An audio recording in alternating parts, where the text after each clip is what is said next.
Okay, we're trying this one more time. I restarted my computer. I did a lot of some checking on my GPUs and stuff like that. I think we should be okay, okay. Things are looking better already. The YouTube side's going. That's always a plus. The YouTube side's going. All right, so we just could never, ever, ever click off. Hang on. Okay.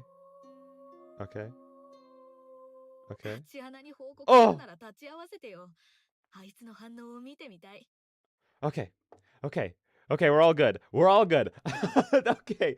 No more. If even no matter what happens, if the stream crashes again, we're cutting it there. We're cutting our losses. I don't want to spam people's notifications with me. That's the worst thing to be in anyone's notifications. I don't want to do that to people 3 times in one night. That's so mean.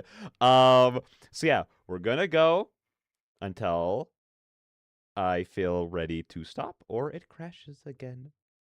If it crashes again, that's it. That's all she wrote for tonight. That's how we're doing it. So yeah, let's get into it. Let me roll this back a little bit. Okay, yeah, we did read that part. Yeah. Okay. We're good. We're good. I think. Okay. If you tell Tatiana about this, I want to be in the room when you do. I'll save her the fact that Honoka nearly figured me out as well. She's a shrewd woman. A few seconds more and I'm sure I've been in trouble. Yet Tatiana and Kaoru are here, watching her every move and having worked out her daily routine to the minute. It's strange how 2 parallel games are being played. I can't help but worry how our 2 worlds will meet. そうだ。ここから市内までは少なくとも1時間はかかるよね。どうやって帰るつもり？ Wait, this place is at least an hour out of the city. How do you plan to get home anyway? Oh, well, you're gonna give us a ride, of course, Kaoru. Come on. I give an awkward smile in reply. ああ、聞くんじゃなかった。Yeah, shoulda known. This is why I love you. One of the many reasons. With that, she throws the car into gear and turns the key. It'll be a long drive from here. Okay. I'm so stressed now. I'm just so stressed now. I'm just Act 2, Scene 6, a troublesome client. I'm just keeping my eyes on OBS and the previews and everything like please. Oh. Please don't stop. Because the moment I see those freeze, it's game over. It's a nice place, isn't it?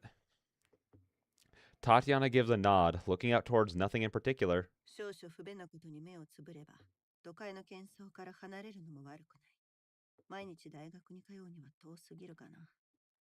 It's nice to be out of the din of the city, even if it is out of the way. Quite the way to travel for university every day, though. With Yonohara wanting to talk with Honoka in person, Tatiana obliged her with a means of transport. Everything was carefully set up for a happenstance meeting, which was nothing out of the sort. We walked the streets beside the cemetery to pass the time, needing to stretch our legs after the trip. All the while, we take care to remain out of sight of Honoka and out of earshot of Yonohara. I can tell that Tatiana is distracted. Even her stoic face betraying something nagging at her. She's felt the same thing I did about this place. Yet Kaoru isn't bothered at all, giving a big yawn as if to accentuate the point. It has to be latent magic. That's actually what I was going to guess. It's like something to do with magic that just Kaoru wouldn't be able to detect. Because outside of the spell she casts on my heart, she isn't magic in any way, you know?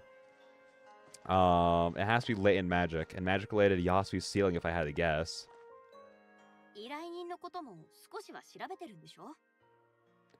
I assume you've done some background work on the client as well.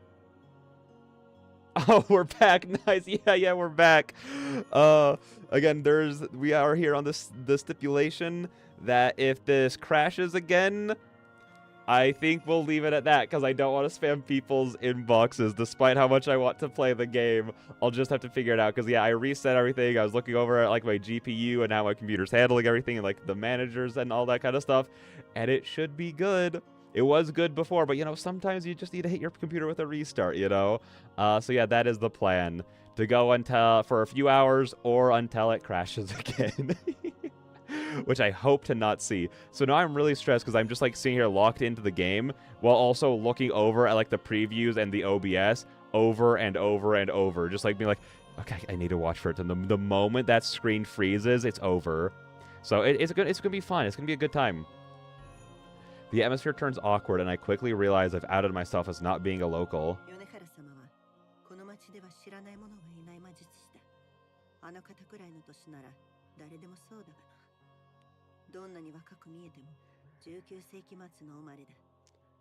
Lady Yonohara is well known among the local mages.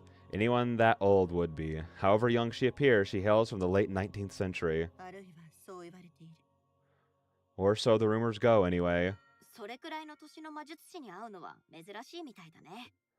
Seems rare to meet any mage that old.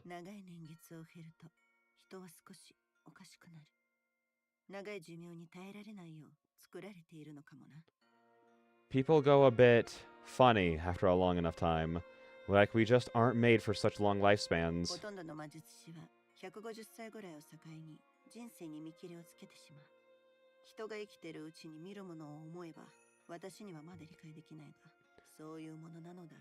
Most mages give up on life beyond 150 years or so. I can't understand it myself, given all you could see to live to see. But so it is. That's always my thought. Like, whenever people are like, oh, immortality is such a curse. Every life needs to end eventually. And it's like, dog, if I could live forever, there's so many things to see, so many things to do, so many places to go. Like, I truly could not fathom ever being like, yeah, I think my time's ready to come. Like, I think I could keep myself entertained for forever, essentially. 米原さんは普段ほとんど姿を見せないし、今までに聞いた話も全部あんたの言う噂ばかりなんだよね。You don't see Yonohara around much. Everything I've heard about her till now are rumors from you. あの方は隠遁生活を送っているからな。趣味や生活習慣、何を食べているのかすらわからない。 She lives her life as a hermit. Her hobbies, habits, even what she bothers to eat are elusive to find out. その彼女が私たちの前に姿を晒し、雇いたいと言い出した時の衝撃を想像してみる。 Imagine my surprise when she came out of hiding to hire us. それもどこの誰ともわからない若い女の子の世話をさせるためだもんね。 And for us to look after some random young woman at that. She gives a nod but doesn't elaborate. ねえ、少しも気にならないわけ？この仕事なんか変じゃない？ Come on, aren't you a little bit curious? This job smells kind of funny, doesn't it? 余計な詮索をして痛い目に遭う気はない。米原様なりの事情があってのことだろう。それにあの本を処分するいい機会だった。 I'm not curious enough to get my hands burned. Yonohara's reasons are her own. Besides, it was an opportunity to get rid of that book. 私が聞きたいのは薫の意見だ。何か言いたくてうずうずしているようだが。 What I want to know is, what's up with you, Kaoru? Karu? I keep blanking on the pronunciation of her name. You look like you're itching to have some input. 最低最悪の仕事だって。あのばあさんが決断するのを待って、次は運転手扱いされて、北海道中を走り回ってんだよ。 This job sucks. First, we're waiting around on that old woman to make a decision, and now I'm driving her around Hokkaido. タクシードライバーを名乗った覚えはねえよ。 I don't remember signing up to be her taxi driver. 私の方こそお前のセラピストになるなんて聞いていなかった。 That's such a. I don't remember signing up to be your therapist either, but here we are. そういう立ち穴こそどういうつもりだよ。他の仕事ならともかく全然らしくね。あんたがこんなに親切なんて初めてじゃん。 What's up with you anyway? It's not like you to take a job like this from just anyone. This is the first time I've ever seen you be so helpful. 米原様は金払いがいい。金の出所を知らないし知りたくもないがな。 She's paying well. No idea where she gets the money from, but I don't want to know either. I feel like that just kind of has like a fall under like vampire rules of like, if all vampires are rich, because if you live for that long and you're still poor, you're just doing something wrong.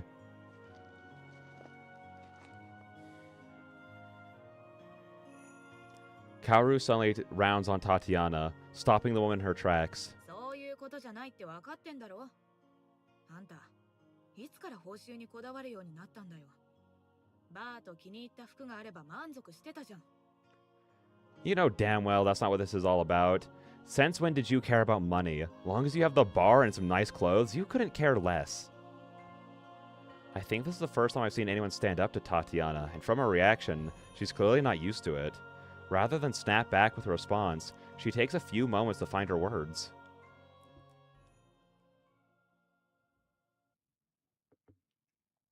She takes so long that Kaoru and I both become confused. どの魔術師も自分の体を多かれ少なかれ調整し、少し練習すれば武具を召喚できるようになる。ただし、それよりも高度の魔術は珍しく、使用者固有の能力だ。私たちはそれを才能と呼んでいる。All mages can tweak their bodies here and there and summon a martial weapon with some practice. Magic which goes beyond that is rare and unique to the user. A talent, we call it. 米原様はかつて私に才能を見せてくれた。本当の魔術の技を。Yonahara, she told me her talent once, her true magical skill. 私は恐怖し、何日も眠れなかった。It terrified me. I could barely sleep for days. There's no way it's just going to be something as simple as, like, trapping someone for, like, all eternity, right? Like, because, like, they're setting it up to, like, there'd be, like, a big, like, reveal with it. That was, like, such a terrible, like, so many, like, wires of my brain got crossed right there. Like, they're setting it up to be, like, this, like, big, massive deal. There's no way it's just going to be, like, oh, it's that thing that we already know, you know? Like, there's got to be, like, something, like, I could see it being along the lines of what she did to Yasui, but, like, I think that there's going to be, like, some, like, kind of twist with it, essentially. It'd take a lot to rattle her. In contrast to my concern, Karu simply blurts out what's on her mind. So, what is it? 一般人の社会のことは知らないが、魔術師は互いの秘密を守るものだ。I don't know about normal society, but mages don't go around spilling each other's secrets. この仕事から降りたいなら聞かせてやろう。聞いて今すぐ帰るといい。だが私は一人でも続ける。Karu's so real. No, for real. If I was there, that would have been the first thing I said to you. Just like, okay, what is it? Come on, tell us. Tell us. Don't be vague about it. Come on. Oh, she's so valid. If you want to have this job, that's fine. You can walk away right now. I'm in this for the long haul either way, with or without you. Kaoru gives her proposal the briefest thought before sighing and scratching her hair in frustration. Unlike you, I do care about the cash. Didn't the last job pay well enough? I lost it all on the horses. No, she plays Uma Musume. No, she's one of them. And by one of them, I mean one of us. The amount of times I've come on here to stream, like, Bloodborne or a Tithe and Blood or Little Nightmares or something, it's like, I could just stream Uma Musume and said, I'm so sad, though. I haven't been on the game in a few days, but I was trying so hard to pull for the Halloween Rice Shower just because Rice Shower is my favorite, and I never got her, and I think it might be a little too late. Even if the banner's still there, there's no way I can get her in time, like, get to the pity. It's so depressing. It's fine. I got up to, like, 160 out of, like, the 200 points I needed to get her, but I pulled the other Halloween horse. I forgot who she was. Oh, it's like, is it Bourbon? No, it's not Bourbon. No. I don't remember who it is. Anyways, doesn't matter. That's not what we're here for. Those damn horse girls. Exactly. Her and McQueen, those are my two favorites. They're the best. So it's like it is understandable. The amount of times I've been like, well, I could spend money on this, and it's like, no, resist. Don't put money into gacha games. It's never a good idea. But it's like, but I could just bet it all on the horses.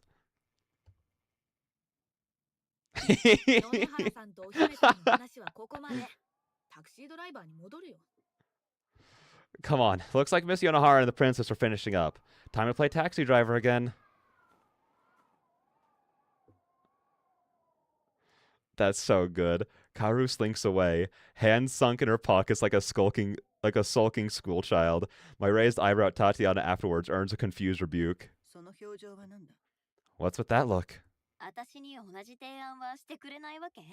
You're not gonna make the same offer to me? No, you're stuck here forever. I really like having you around, so here we are. お前が独りよがりなゲームをしているのは分かっている。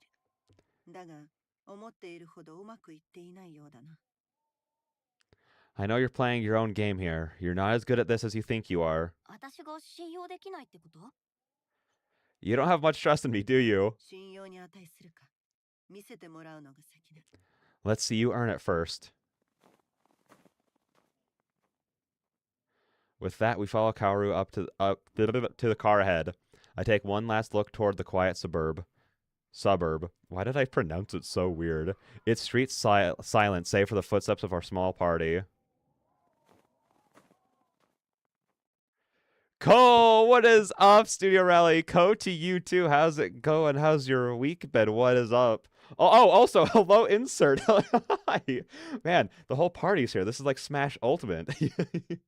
Gotta make it quick because I have to go, but go back to Heat. But FNAF 2 is peak, and if you say otherwise, you're just. I haven't watched it yet. Probably gonna see it this weekend. I haven't watched it yet. I've only heard the reviews that it's awful, but I'm like, yeah, no, I wasn't going into FNAF 2 expecting it to be peak, so I'll take your word for it over a bunch of people that I don't know. So I'll go in expecting peak, and I'll let you know when I see it. But I'm glad you liked it. Wait. Oh, homework. Okay. Well, enjoy your homework. Study hard. Do what you gotta do to take care of yourself. But yes. I plan to see it sometime this weekend. And if not, it'll be like next weekend by the latest. So I really look forward to it. Because, like, even if it's not good, it's going to be a fun time. Like, how could it not? I'm going to go see Matt Pat play Toy Bonnie. And that is really all that I'm going for. The jump scares got me. They are very loud. At least it's finally like playing into what like FNAF is. Like as good as I think the atmosphere is in like the first like series of games, that is what people come to the games for, is the jump scares and the lore. So, as long as they got that part. Because unironically, as much as I do like not like jump scares, especially like in video games, like I was like pretty shocked at how few there were in the first FNAF movie. It was like, what the freak are we doing here, guys? Like, again, I appreciate the restraint, but like, do something spooky. There's been like one thing that's like scared people in this entire movie so far. Do a little something. So I do really look forward to seeing it, even if it's not going to be like the greatest movie ever. I know I'm going to have a fun time because, again, I'm going with people who know FNAF. So we're going to point at each other, then we're going to point at the screen and go, I got that reference, and that's what I'm looking forward to. I'm doing well. Snowing like crazy right now. The show is canceled. I haven't left my flat all day, lol. How are you? Wait, what show exactly was canceled? But that sounds kind of crazy. Because I was like talking about like at the beginning of the stream, like how it's been the complete opposite here. For some reason, like November 30th, cold as can be. Genuinely feels like we're about to go into winter. December 1st, the temperature jumped by like 25 degrees and has been maintaining that. I think I'm getting sick. Me and my mom have been like in like a weird thing for the past like week where we've both been in like the beginning stages of getting sick, but then we don't get sick. But then we go back and start getting sick again, but then we don't really get fully sick. You know what I mean? Like it's like when your body can like recognize that something's wrong and you're like waiting for it to happen, but our bodies keep not doing it. My radio show, I have a talk show on one of the... I didn't know that. Maybe we've talked about that before. Oh, now that you're saying that does sound familiar. Maybe we have talked about that before. What do you talk about on your on the talk show? What do you talk about on there? This is a spoiler-free spoiler. One of the scenes were made so perfect, and I keep thinking about it. Okay, that's all I have fun. Okay, that's all I have fun. Thank you. I look, especially after like hearing you like it so much. I'm looking forward to it a lot. I already was. I'm just looking forward to it even more. But have a great rest of your night. Have fun. Work on homework. Again, take care of yourself. But I guess you also like live somewhere where snow falls significantly harder than it does here. Granted, the past like 3 winters, it has been like an all-time high for like how much snow has fallen. Like my car like has always been like bad in snow, but I've never gone like stuck before. Whereas like 2 winters ago, I think it was, I was getting stuck every single day. Like, I legitimately almost missed seeing my dad on his birthday because I couldn't get my car out of my driveway. That is how bad the snow was. I couldn't get it to move. It was not a good time. And I was like, as much I did, here's the thing.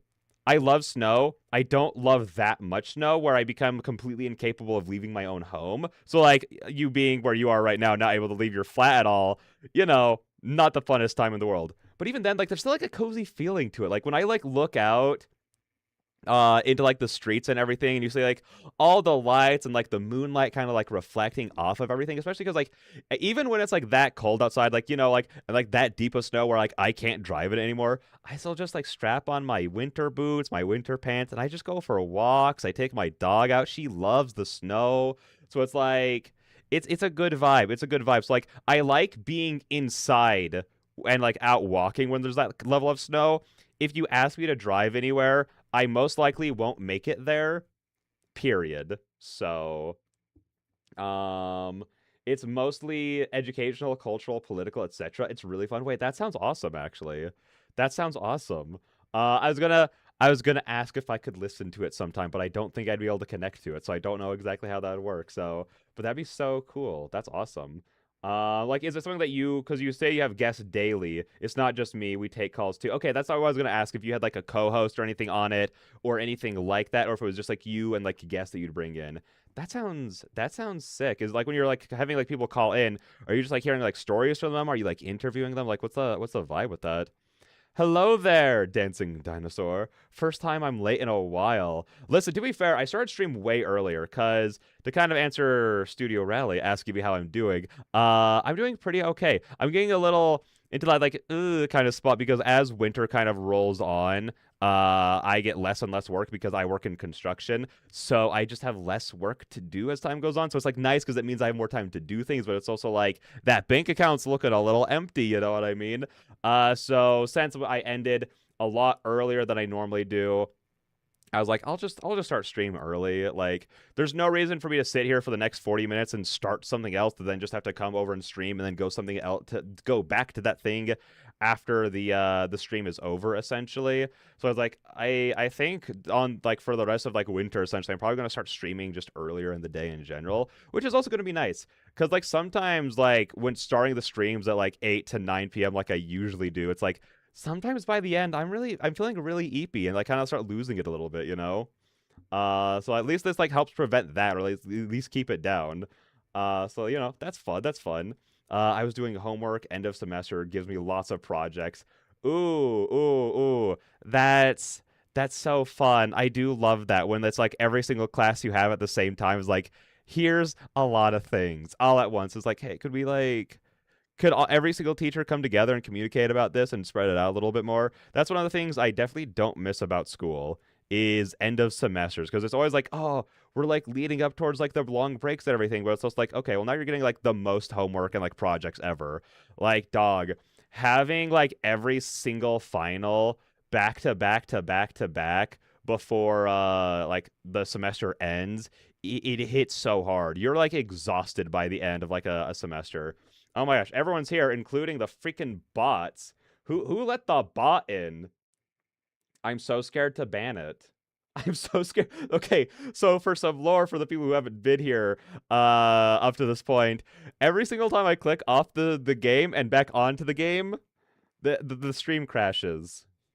I am terrified to click off of the stream right now. Do we risk it? Do we risk banning the bot so I could then risk like crashing the stream for it? Or do we not let? Or do we net? Oh, okay, perhaps the bot will have to live. Yeah, I think the bot will have to live. Ooh, I hate that. I hate that. I hate looking at it personally, but it'll have to live for now. Because again, I'm just not risking it. Again, if we were like playing like Bloodborne, not even that. If this was just like the first time of the stream, then like I'd risk it. I'd risk it. But going on this being our third strike, if we crash one more time, we're out. It's over. I can be mod for you so the bot can die. worth a shot temporarily. Here's the thing, I would, but I'd have to click off of stream to do that. I'd have to click off of stream to I mean I'd have to click off of the game to do that. Oh, could open the chat on Twitch mobile maybe? Let's try that. I'll just have to freeze up for a few seconds. It's fine. It's fine. Hang on, let me try that. I interview them. They are often experts in an area or have a lot to talk about a topic. Not the show. It also uploaded on all the podcasting sites and can be listened to while on our website. Ooh, you have a website? Listen to live. Hey, if you feel comfortable dropping that, I'd be super down to listen to that sometime. Let me.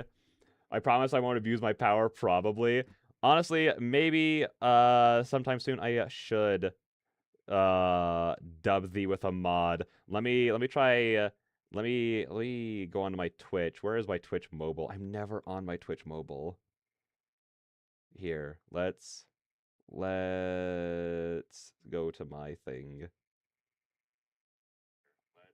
Oh god, oh the volume. Not me. Disgusting, disgusting. Wait, hang on. How do I never used this.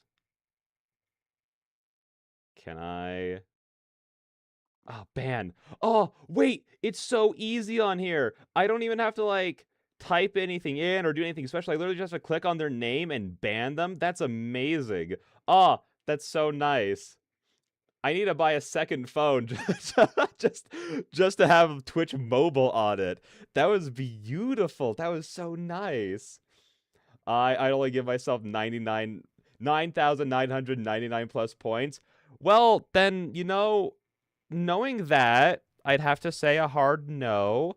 But you know what? If you change your mind on that, the amount of times I think of a joke and then I realize my stutter's not gonna let me get through that sentence without like murdering it, butchering it horribly. So I was like, sometimes the amount of times I go for a joke, I'm like, I'm just gonna stop. I'm just gonna say a simpler sentence and then still stutter my way through it. The bot has been slain. Yeah, the bot's dead. That was amazing. Because again, I don't have to go through like the type in /ban, copy paste the name, anything like that. I don't have to like search them out. I can literally just tap ban. Perfect and good. Also, hey, Rally, since you're here, Blasphemous just went on a huge sale, and I'm thinking about just buying the big old bundle of both the games, because I think it comes with the DLCs with that, and they're like $7 right now together, so I'm probably gonna be getting that. I have it in my cart right now, and again, it's only like $7, so I'm like, I can afford that. Sure. My wallet might be tiny right now, but I could get that. Because again, if it's as good as like Hollow Knight is, or like even in like the same realm as that, like I'll probably love it. So, I'm looking for the ideal website to give you for the station. Oh, thank you so much. I have a 25 Steam gift card. Any suggestions? Ooh. Well, I was about to pull up Steam to look at the sales to be like, oh, you should try this or you should try that. I mean, hey, please be happy is 50% off right now if you want to check that out. Chill. If you want. It'd be a good time. But yeah. Again, there's also Blasphemous 2 is only $2 on there. I can't speak for its personal quality, but I trust Rally's opinion on it. And again, it's only $2. It's $2. I think it's like $4 or $5 if you want all of the DLCs with it. So like, that's a really good price. I haven't even played the game. It's so good. Exactly. See, I haven't even played the game. I'm like, that's that. How could it not be worth that price? No, I don't want to be happy. Please. He. That was such a terrible joke. That was so awful. I'm sorry. I'll see myself out. No, I should definitely get Coconut Simulator 2. Whatever floats your boat. You could go with Peak Fiction with Please Be Happy. Or you could buy Coconut Simulator 2, which I don't know what the gameplay of that would be. Like, is it like you get picked off of a tree, broken open, and then someone drinks you? Is that like what that would be? Or is like the goal of that game to like fall onto people's heads? Like, what do you do there? Hello. Oh, hello, Ashberry. How is it going? How's your night been? What is up? I'm here just scared. I keep getting like distracted, like by like being like, oh, I should click onto this and click onto this because I want to pull up Steam so badly and like look through the catalog here. No, I'm not gonna do it on mobile. I'm not going to do it on mobile. Because anytime I click off the game, it crashes. It dies. So I keep almost distracting. Like, even during this conversation, while I was talking about the fact that I shouldn't click on anything else, I was hovering over Steam, getting ready to click on it. Because my brain is that ADHD that I can't handle, like, not reminding myself of something 19 times. And like going through with it essentially. So it's been good. It's been so good. You're literally just a coconut. Does that does sound like the life of a coconut?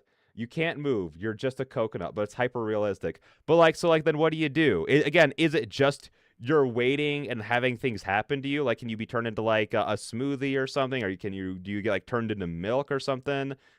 I don't like that thought. I don't like the idea of you being a coconut and getting milked. Essentially, that sounds weird. How much does this game cost? How much does this game cost? But it's hyper realistic. Literally nothing. I love torturing myself. Literally, what do you mean? Literally nothing. That's not a game. That's a wallpaper. That's a screensaver. $4, three. Okay, too much. If you ask me, that is too much for what that experience is. Um, Good. It's afternoon here, so I'm working on sprite expressions. Haha. I always love reading people's ha-has. Normally I just let it go, but then like I'm like reading it in like my normal voice and then I just read it. I was like, nice. But that sounds so lovely. How's that going? How's that going? Mm, it's still so crazy to me that you're cracked enough to like work on basically the everything when it comes to visual novel stuff. That's insane to me. That's so baller. A whole one, Canadian dollar and 29 cents to be a coconut on Steam. Without tax. Wait, hang on. How does that make any sense? $4. It should not go up from $1 to $4 with tax. Like that doesn't make any sense. That's not how tax works. Um But the Canadian dollar and 29 cents via Coke on Steam, that's so weird. Hang on, I'm looking this up. I'm looking it up on my phone. I'm just going to be frozen again. Hey, look at me in my beautiful frozen expression. It's like a picture, you know? A picture says 1,000 words. Here, let's go Steam. Cocoa Nut Simulator. This is so stupid.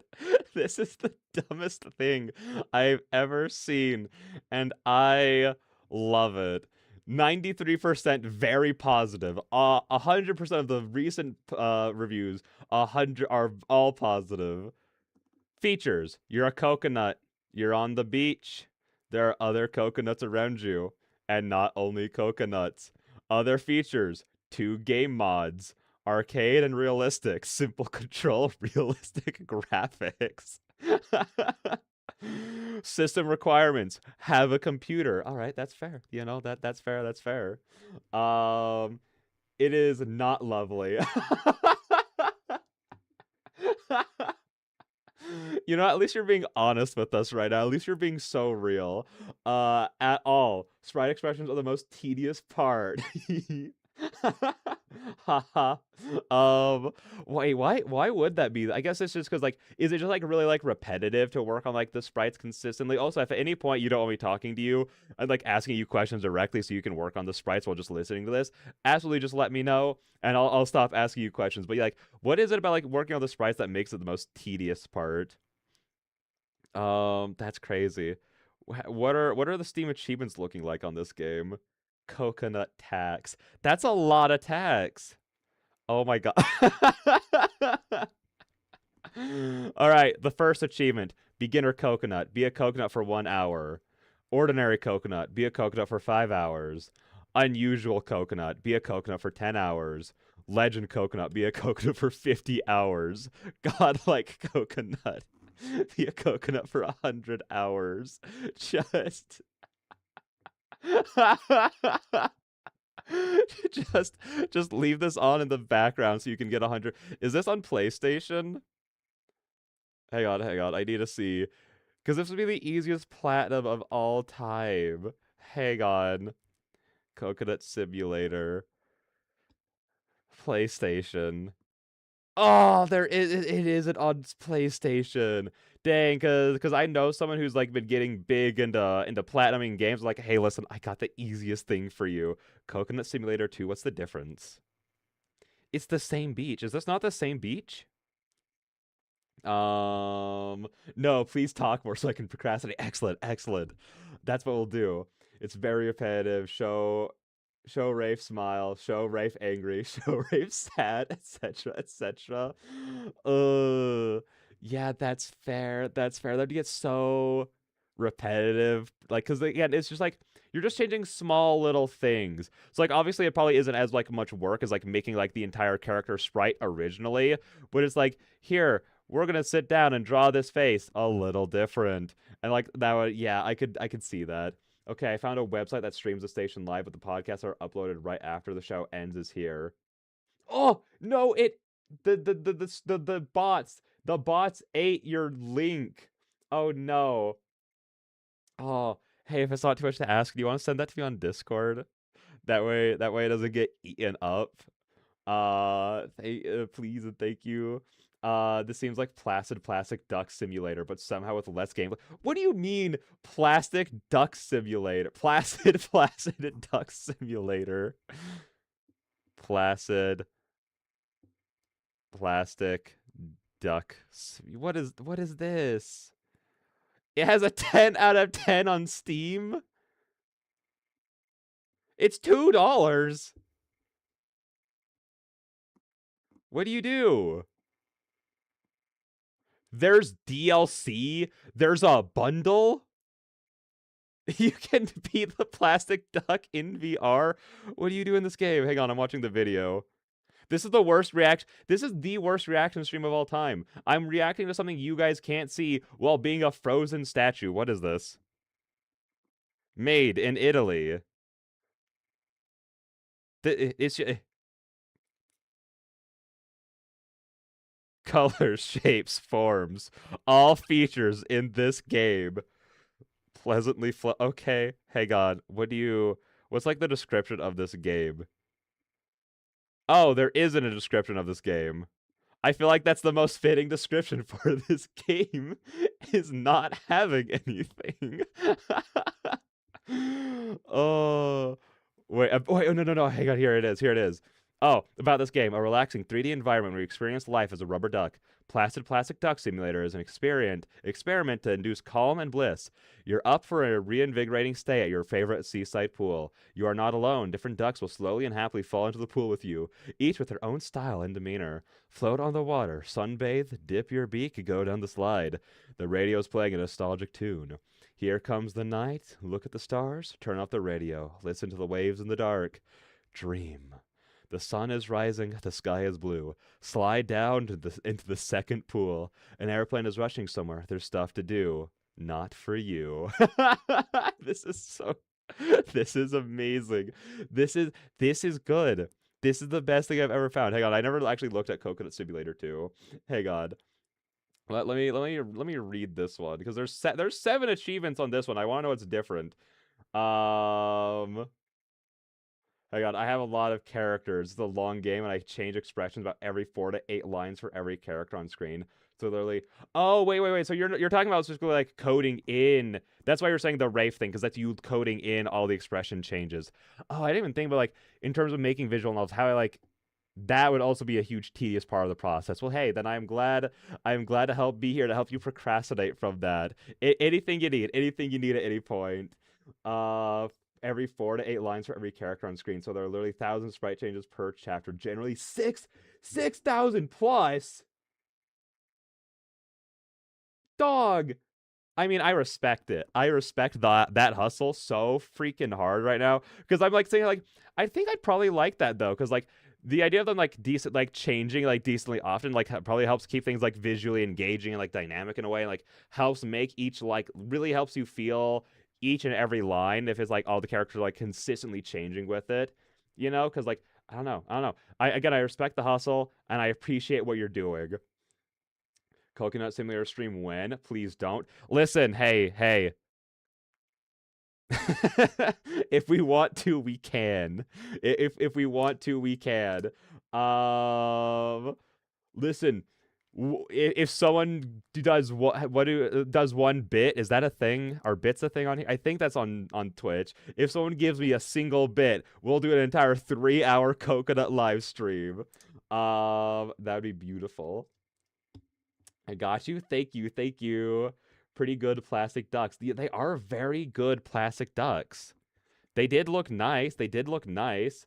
Who are these new people? Or maybe I could get Lovecraft. Ooh, wait, which Lovecraft? Are you talking about like a Lovecraft-inspired game, like Songs of Horror, something like that, which I need to play? I've had that for like a few years now, and ooh, it looks so good, but I haven't played it yet. Or are you talking about like something else? I respect all kinds of artists except AI. Exactly. We are very anti-AI artist here. If you are an artist of any kind except for AI, we respect you here. That's actually so tempting. Oh no. Oh no. I didn't. Ooh, I didn't mean to make a temptation here.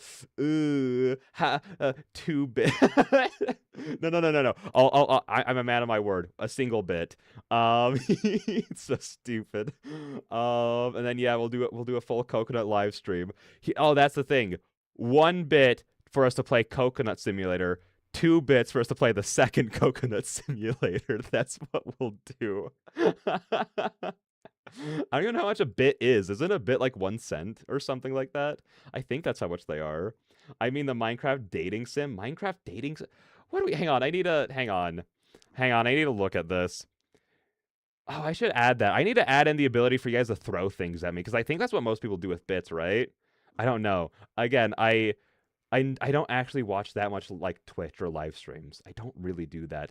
My time that is spent like sitting down when I could be is spent like editing videos, you know? Like I don't really sit down to watch that much stuff outside of like when I'm eating. And that's usually like faster, more like edited kind of content, not really like live streams and stuff like that. So if you ever wonder why I'm like the worst, it's because I simply don't watch how other people be good at this stuff.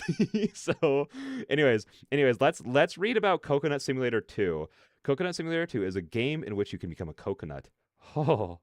This game will give you a meditative gameplay.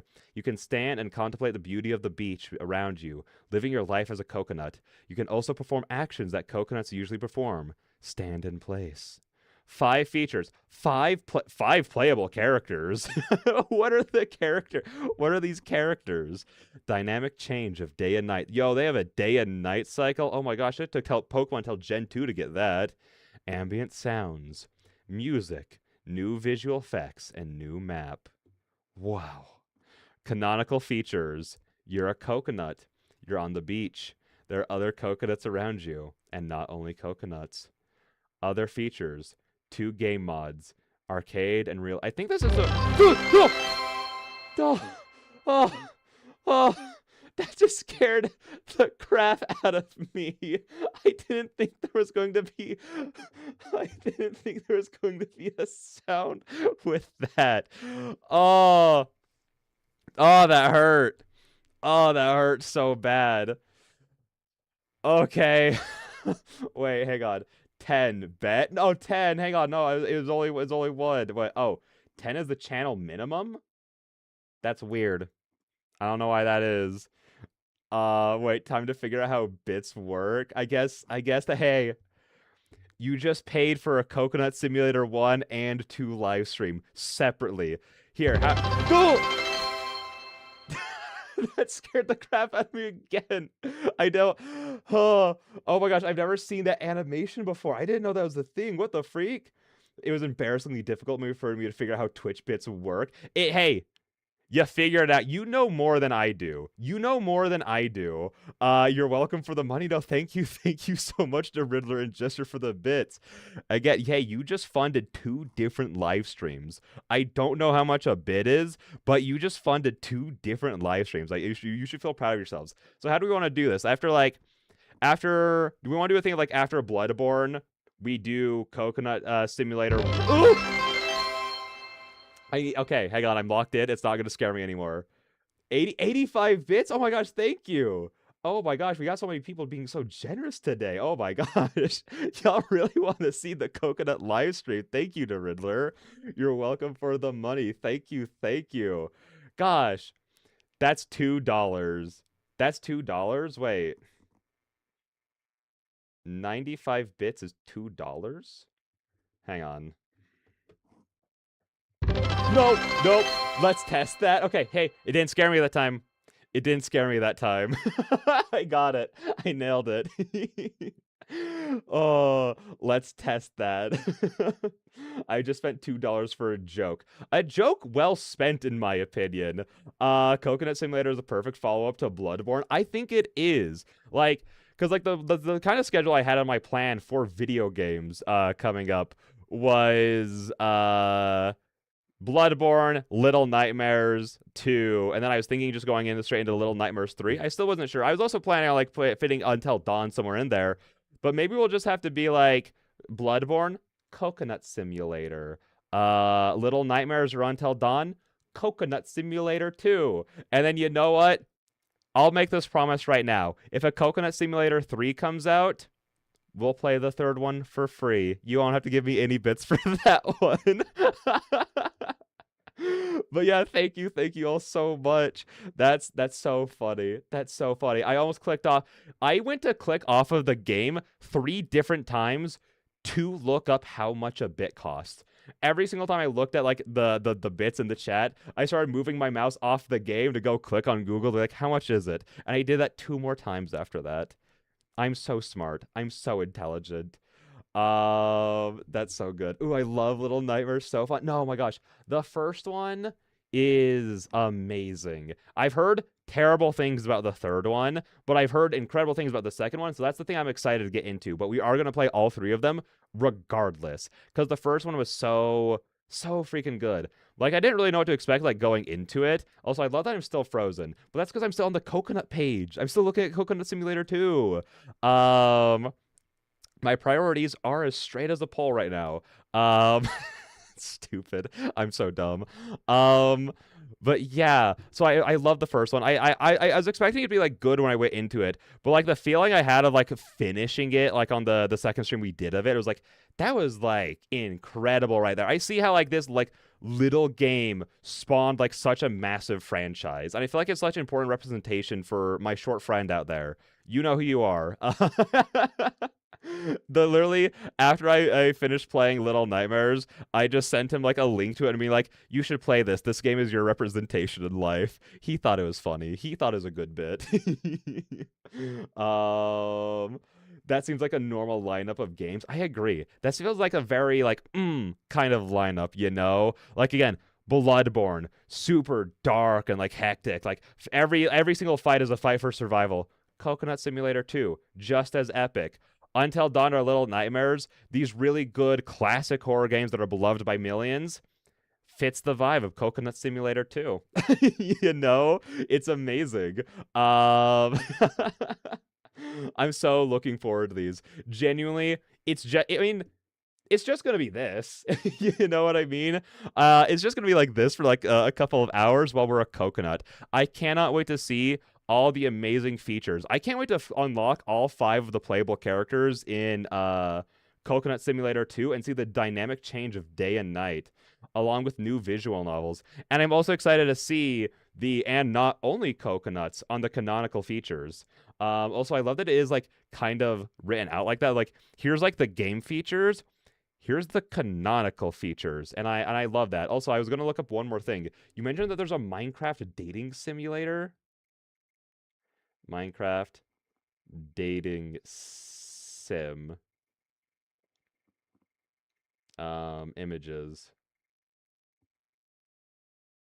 Wait, is this like an actual game, or is this like a mod or something? Like, what is this, the Riddler? What am I looking at right now? Spoilers for Coconut Sims. There's coconuts. How could you know my thoughts about spoilers? I'm sorry. I'm gonna have to have Tracy murder you in cold blood. I'm sorry, but she's gonna do it.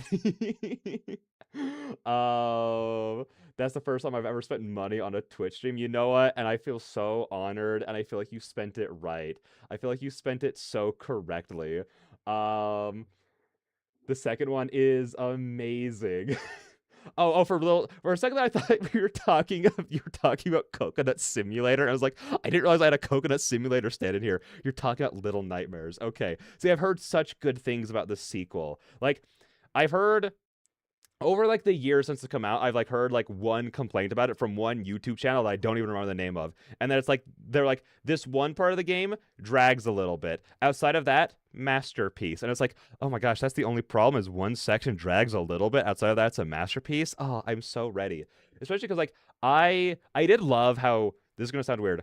I like when games kind of just get to the point. Like they don't really like waste your time in any kind of way. Because I feel like a lot of games, especially nowadays, kind of go for like reaching like the 90, 100 hour long like marks, like in terms of like playtime, by just kind of having a lot of time wasty mechanics or bits in there that I'm not really the biggest fan of. So playing Little Nightmares felt like such a breath of fresh air of every other game I've been playing for the past like couple of years, taking like 40 to over 100 hours, and Little Nightmares was like, we have a point that we're gonna go for, and we're gonna do it, and we're gonna execute on it perfectly. I'm like, I appreciate that so much. Um, Sorry, Tithe and Blood, you're losing to damn Coconut Simulator. I kinda, uh, uh, I've loved having Karu on my screen this entire time. She is the love. She is love. She is life. I did kind of forget that we were like doing that while we were going through all the Coconut Simulator stuff. I did forget that we were playing a game. I just knew that I couldn't click off onto my second monitor. I knew I needed to keep the mouse on the main monitor, and that's all that I've been thinking about. This has been such a good distraction for me. I didn't want to play this game anyways. I'm here for other things. You know what this is what it's for though. Again, I'm the most easily distracted Twitch streamer ever. It's just as soon as you put like a little bit of keys in my face and jingle them, I'm gone. It's over for me. I'm sure there's both. Wait, sure there's both. What? Wait, what do you mean? What do you mean by that? This is a real game. This is a real game on Steam called Lovecraft. I'm looking this up. Well, we're gonna get back to the main game eventually. Trust me, trust me, trust me. Lovecraft. Lovecraft Minecraft. What the freak is this? Hey yo. This is a whole actual dating simulator. Hey yo, why is the villager kind of built with it? His arms are wider than my waist. What are you talking about? Oh my gosh. Oh, and the mushroom girl and slime girl are adorable.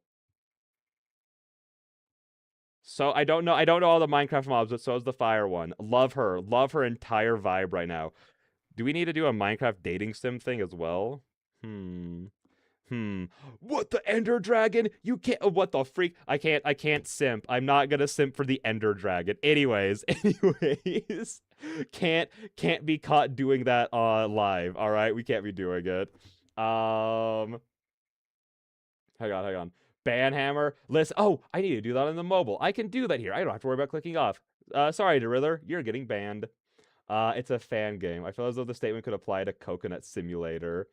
I can already see the Coconut Simulator thumbnail in my mind. It's just your face photoshopped on a coconut. Oh my god. I'm actually gonna have to whip out, like, I used to be pretty okay at Photoshop. I'm gonna actually have to whip out my photoshopping skills to do that. Because now I just make all my thumbnails in either Clip Studio Paint, where I draw, or I just make it in Premiere Pro. Because it's usually just, here is some key art. Here's my face. Time to make myself glow a little bit. You're asking if the dating sim was a mod or mod or a game. Okay, yeah.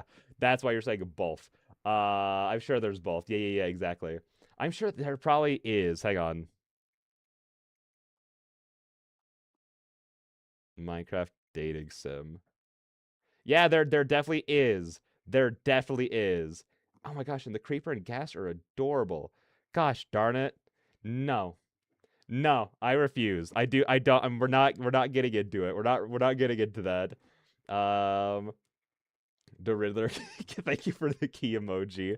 I did not realize this was a thing on Steam. That's wild. Yeah, no, like for sure. That's like so weird to me that it's on there. But I guess like Mojang or like Nox, or, like, is his name Nox or Notch? I think it's Notch, right? It's just like, you know what? It's fine.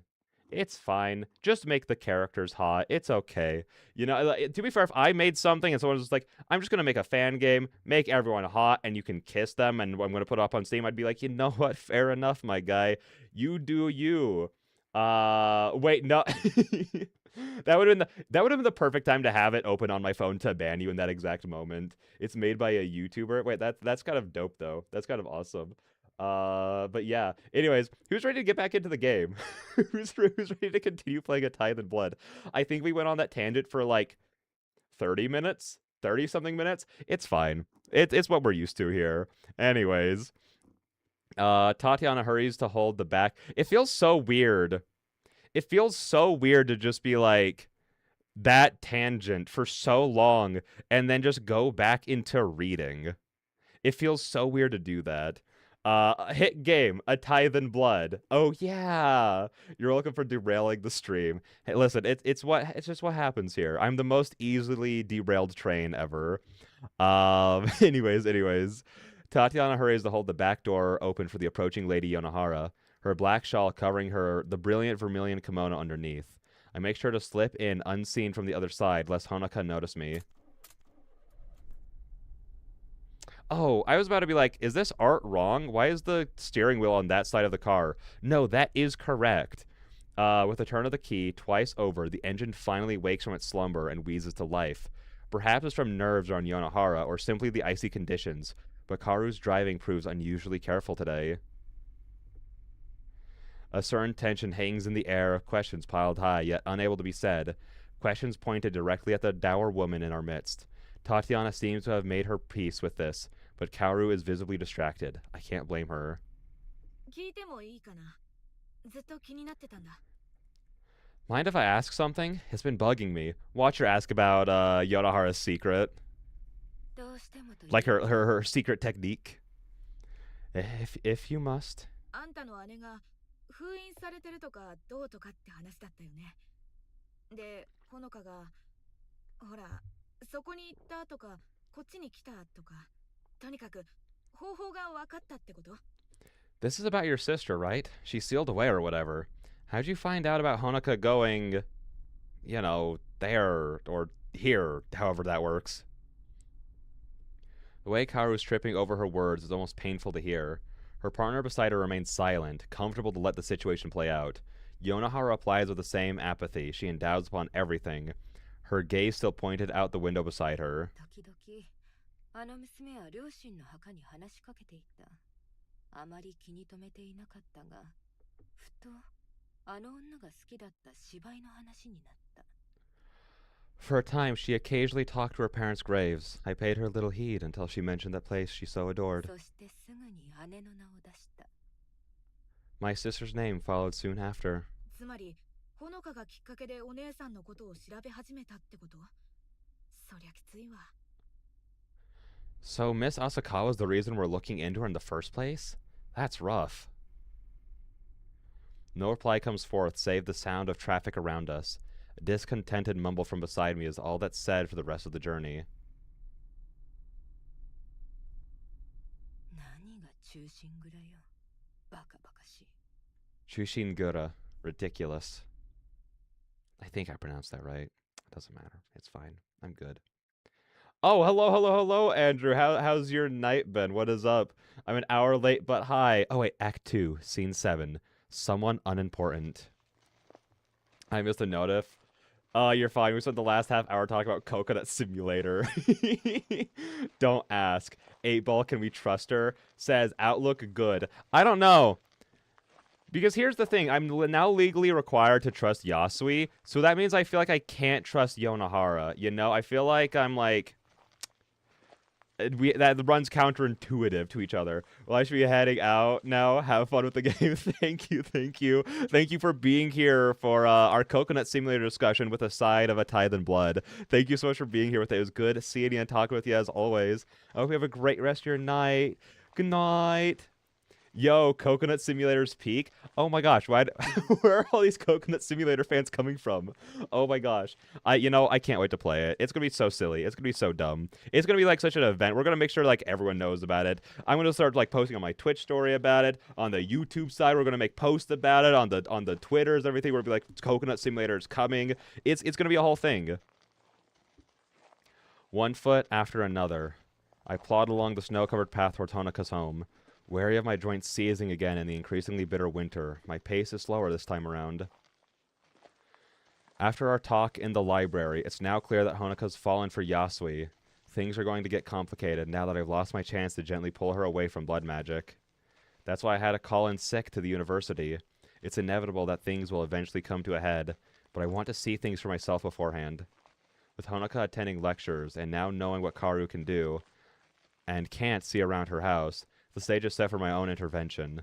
Tatiana might be too cowed by Yonohara to do this, but I have no such apprehensions.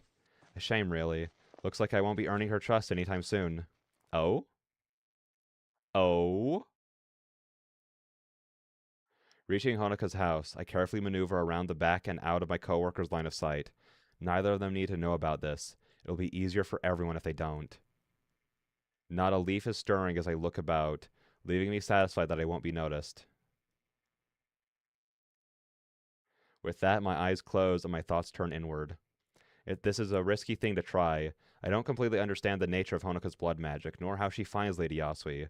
This is only a guess at how she's managing it, and I expect even she doesn't fully comprehend the forces at play. Calming myself, I try to focus my thoughts on the task at hand.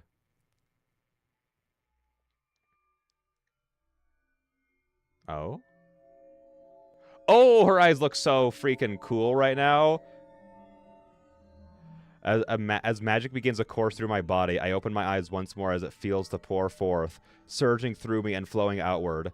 My magic talent may be far beyond Honoka's clumsy blood magic, but I dearly hope this will have the same effect. To harness this force was once difficult, but in time, it proved more fruitful than I could ever imagine, dominating the forces within.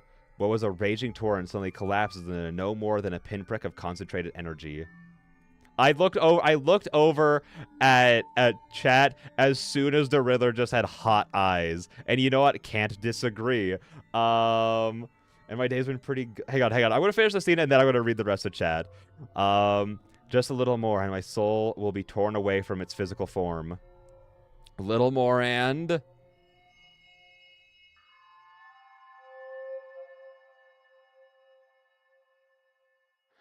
what would she do though if like Karu just like was like on her way out from here, she just like drove around the corner on her way home? I mean temperature, yeah, okay, sure.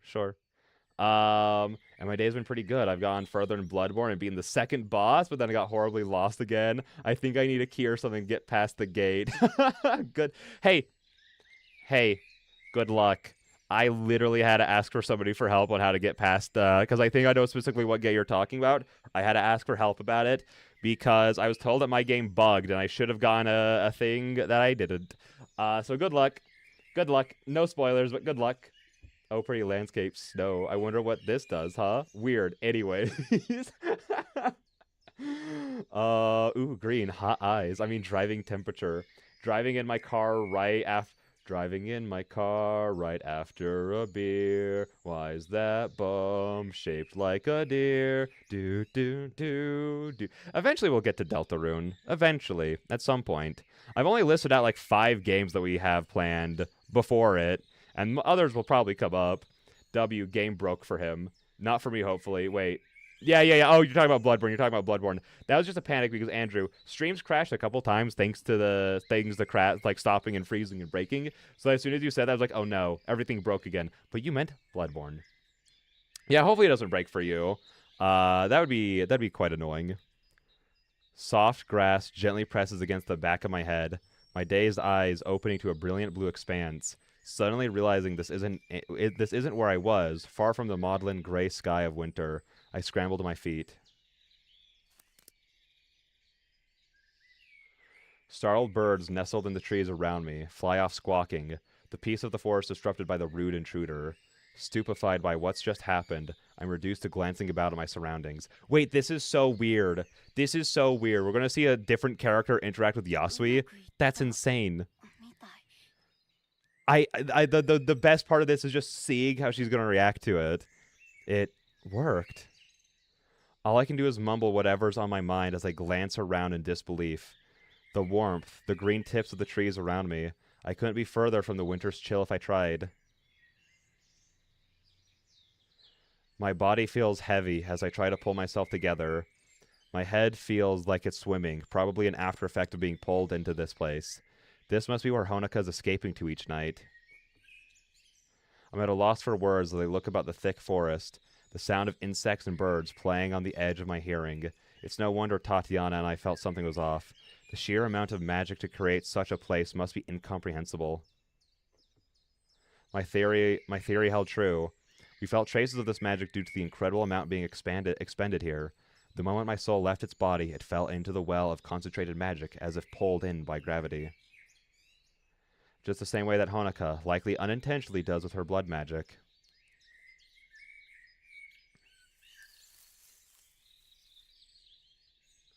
Scuffing my feet on the ground to check that this conjured ground is safe, I'm met by the reassuring feeling of dirt and grass against my shoe. As much as I'd like to play in this strangely familiar world, I now need to move on. With that, I begin walking, not toward the pillars of smoke in the far distance, but towards a closer destination. I feel like Alice venturing deeper into Wonderland. Yasui will find me in good time, so I let my sense of wonder guide me along the yellow brick road for now.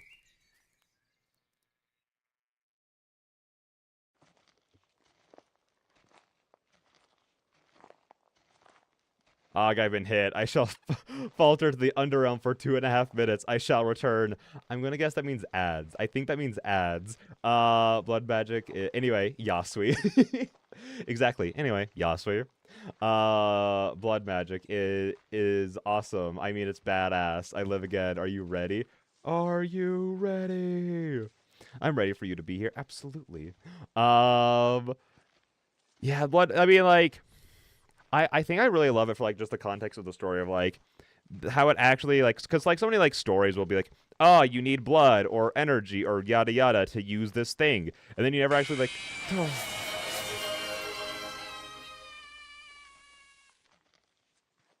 okay. Which hat would you like, good sir? What would you like? The horns I shall require. Are you ready? Wait, Andrew, no. Hang on. I will put the horns on for you next stream, because if I click off the game, it will crash. Is the issue. That is the issue we're having, and I don't want to risk it. Does that work with you? Can I put on the horns for you next stream? I'll wear them for the entire, because if I put them on now, you'd only get them for about the next hour or so, because that's how long I plan on streaming for, is about another hour and a half-ish. But for the next stream, I'll put them on at the very beginning, so then I'll no, I shall remember this patrol. No, I'm trying to give you a better offer. Those 1,000 points are then going to go into the next stream, where then I'll wear them for the entire time, so you get me with the horns for longer. Does that not sound like a better deal? Bang for your buck because of the inconvenience? I'm good at customer service. Shake. Yes, that is fine, lol. Excellent. I slowly pass from one grave to another. I need to change that. I keep forgetting. Drown. Well, why do you say it like that? That feels a little aggressive. I slowly pass from one grave to another, paying my respects to each. Yasui considered this place abhorrent enough to recreate. Those laid to rest here no less worthy of existing than the city itself. That speaks well to her character. Snap your bones, oh lord. Oh, okay. Okay. No, I'm slightly chaotic since I missed the horns. No. The entire world is a near perfect recreation. The same place, but in Yasui's time. The landscape looked familiar, and the first sign of civilization has confirmed it. Such a strange moment for somber reflection, this is. When combined with awe it inspires towards its creator. Where another mage might conjure a simple martial weapon for self-defense, Yasui has raised a city and its surroundings from nothing. I suppose one would need a hobby after a century of solitary confinement. How she hasn't gone mad eludes me. Well, but that's the thing. I think there's like that's going to be a hint towards like the fact that there is something like really off with Yasui is the fact that like Tatiana has specified like very specifically that all mages like kind of stuff kind of goes wrong with them after around 150 years. Like it just seems to be something natural because like they just can't like keep living essentially anymore. Like again like mentally kind of thing. So I wonder if that's affected Yasui, especially with her like being here. Like I think that that could be like maybe something they were going to unveil in this scene or something. So the solitude ended with the arrival of Honoka, so too has it ended with my own.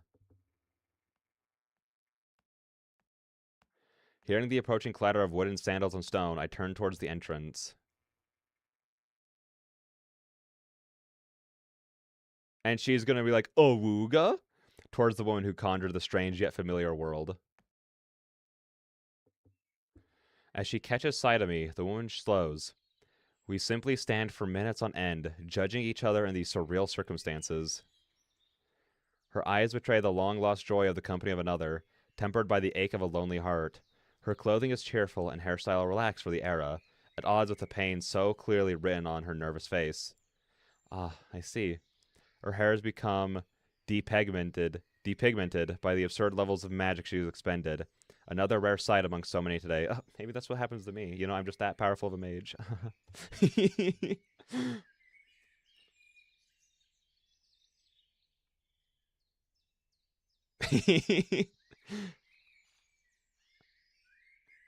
Yasui tries to speak, but the words fail to come.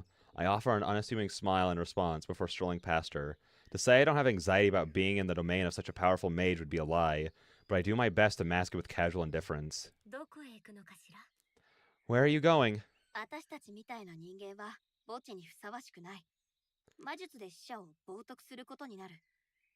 People like us don't belong in graveyards. We mock the dead with our magic. Not hearing any footsteps from behind, I pause and turn back towards her. Well, aren't you coming? Yasui is probably trustworthy. Turn that probably into an absolutely. She is. Hey, it's me. Did I just join in a dark saying Awuga? Dark Vendor Zero sipping yet again? No! Why is it? Granted, I was gonna say, why is it that every single time you show up, I'm simping? And then that's our dark? What do you mean? What do you mean that's our dark? No, no.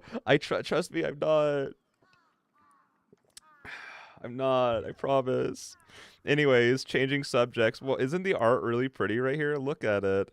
Isn't this beautiful? It looks so good. I love all the little details. How good the perspective is on it. Like again, look at like the roof shingles. Isn't that like amazing? I don't think those are shingles. I think they're like, whoa, what is it called? I'm forgetting. I don't remember. Anyways, Magic 8 Ball. Is that our dark? Are you kidding?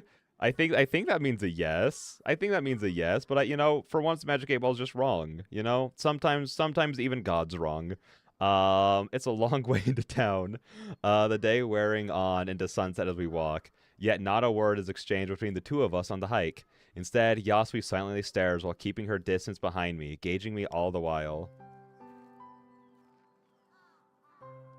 As we enter Sapporo itself, the first townspeople going about their day become visible. It's quite a sight given the splendid mixture of Japanese and foreign fashions. The era could only be the early 20th century. The styles are unmistakable. I thought she was alone in this world, but perhaps not. Oof.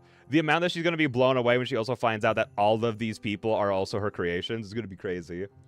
No, you don't get it. No, you don't get to walk away unless you ignore chat. You know what? That is always an option. I could just simply not look at chat. Struck by curiosity, I noticed a street vendor selling simple wooden toys from the stall at the side of the road. Ah, the shades.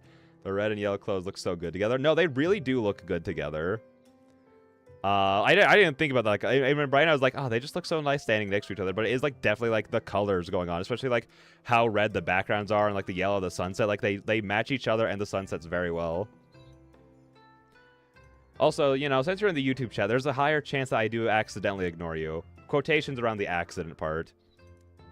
Seeing the chance to investigate, I stop in front and lean in, intently examining every detail of the shabby man. A scant few moments is all I need to realize what I'm seeing. Writing myself afterward with some disappointment. There's nothing behind those eyes at all. They're a form without a soul. Just another doll?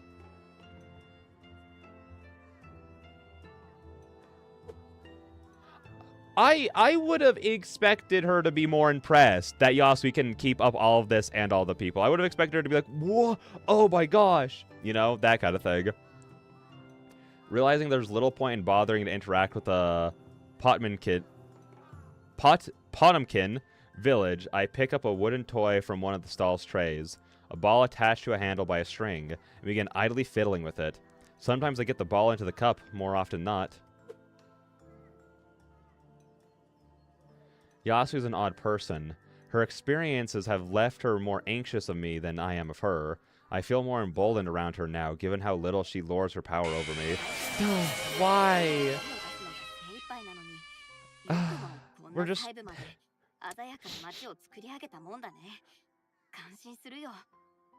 We're just trying to enjoy our nice, peaceful time here, enjoying the game. When he least expects it while not looking here, I shall sneak in a scare. Wahahaha. Thank you. Thank you. I appreciate it. Most mages can conjure a little more than a sword or spear, but you've made an entire city in vivid detail. I gotta say, I'm impressed. Soon growing bored of the children's toy, I placed it back on the stall and turned back towards her.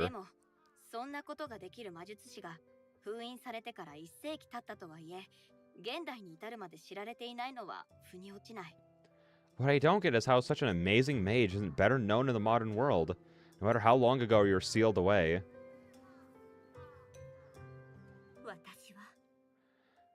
My name is... Lady Yasui. I do know that much.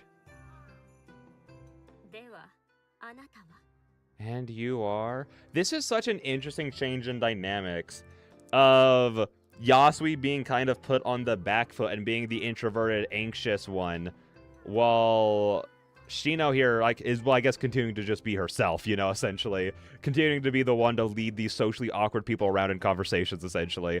But it's probably because when Honoka arrived, she was a lot more, like, shy and held back and reserved, too, along with the fact of it being the first person she's met in a long while.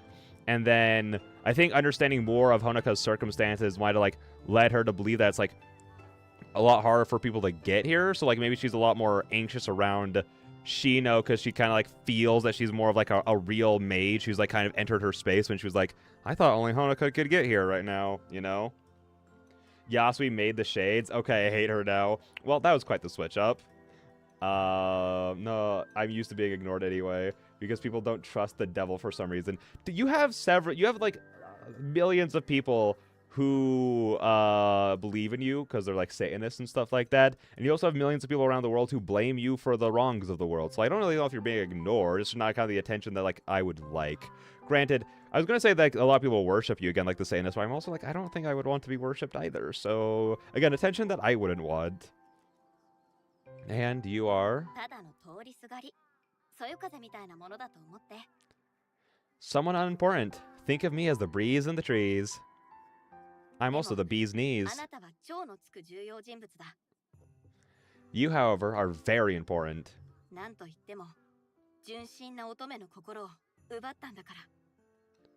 After all, you're the one who stole the heart of an innocent maiden. Oh, she didn't like that. She didn't like the response in the slightest. Oh, fuck.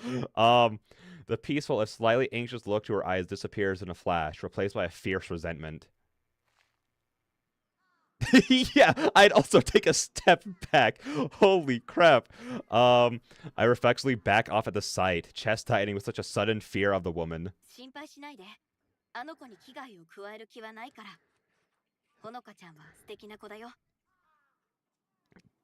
Don't worry. I don't mean her any harm. Miss Asakawa was a perfectly lovely woman.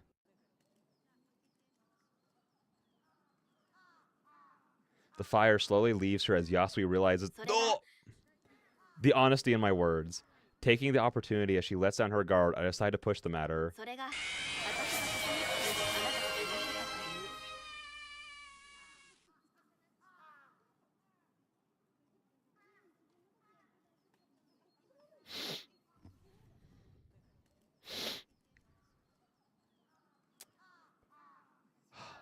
You pissed her off. Good.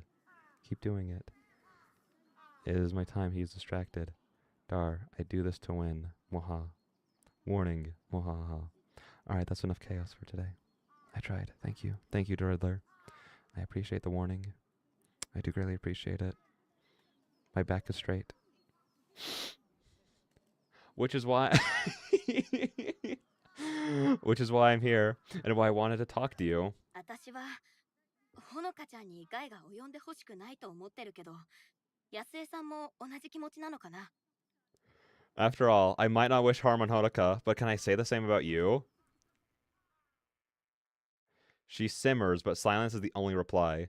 I hardly expect an answer. I have no right to demand one from her, and even asking is untoward of me. あなたはすべてを知っているのね。 You know everything already, don't you? ほぼすべてかな。 Close to it, I'd wager. では、本当の魔術を使えるなら、あなたなら。 Then, if you can use true magic, you can... My evasive look away doesn't go 助 missed. けてあげたいのは山々だけど、わからないことがたくさん残ってる。今はまだここを突き止めるのがやっとだから。 As much as I'd like to help, I'm a few steps behind on that. I'm working on it, but I've only barely found that this place even exists. There is a slightly surreal quality to all this, discussing Honoka while strolling through a city while surrounded by people going about their day. I continue looking this way and that in amusement, thoroughly distracted by this fanciful performance she's put on. すごい才能だね。同じ魔術師として言わせてもらうけど、素直に感心してる。 Your magical talent's impressive. As one mage to another, I'm impressed. ありがとう。もともと歌舞伎の演出で何度も使っていたの。あなたの時代のものとは少し趣が違うようだけれど。 Thank you. I've used it for many kabuki plays. Even if theater isn't quite what it used to be in your time. In your time, how little she actually understands of anything that's happening around her. A mage using their powers for kabuki performances, though. My brow furrows as I try to recall hearing anything like it, but I'm sure I've never heard of that in all my years. How odd. あなたは現実世界のほのかを知っているんでしょう。あの子は大丈夫なの？大変な思いをしているようだから、どうにか元気づけたいけれど、素直に話してくれないの。 The Riddler, why are you ruining this scene? I just glanced over at chat. Why do I see 6, 7? Okay, ban me. I deserve it. Okay, well, I'm sorry. You asked for this. Hang on. Hang on. Boop. Oh no, 600 seconds. That's so long. I'm kidding. You're back. You're fine. You're okay. Oh. It was funny though. It was a good bit. 07, he will be missed. He, gone but not forgotten. You know Honoka in the real world, don't you? Is she alright? Much as I try, she won't be honest about the toll this is all taking on her. With that, we abruptly stopped in our tracks. She was going to come up eventually, and it's for the better that it was from Yasui. 厄介な質問をするのが得意なんだね。 You're good at asking awkward questions. わざわざ聞くってことは見当がついてるんでしょ？ I suspect you know the answer already, given you're asking that at all. 私の時代では誰もが偉大な魔術師だと言ってくれて、ほのかも私を褒めてくれる。でも私は何一つできないの。自分のためにもほのかのためにもね。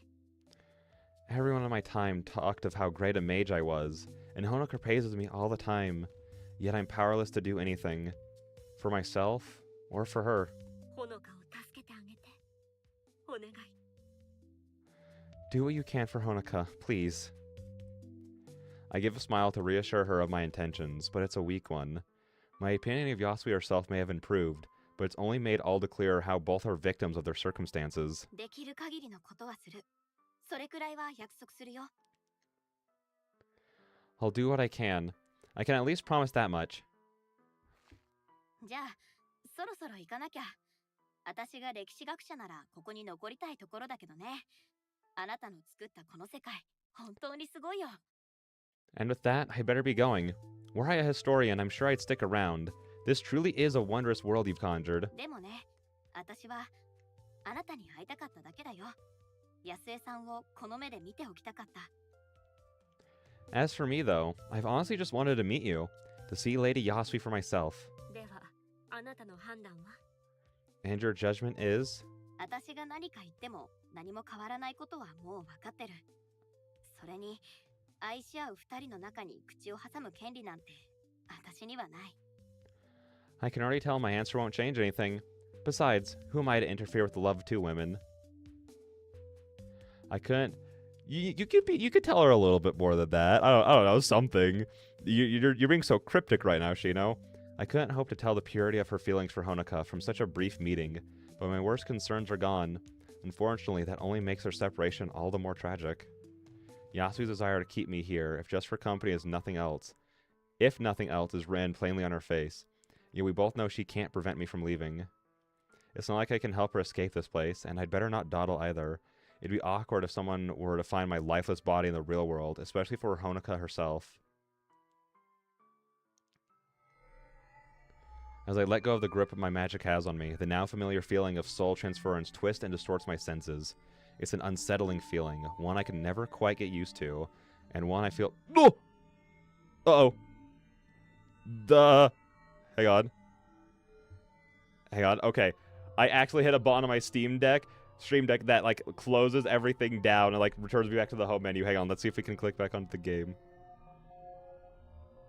Okay, everything's fine.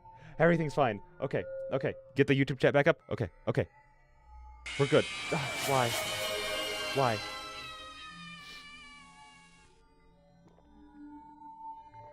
Okay. Okay. Okay. I drink.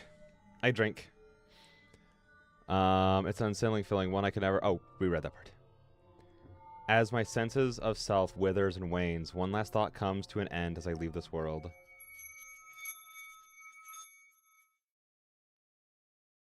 I found what I came here for.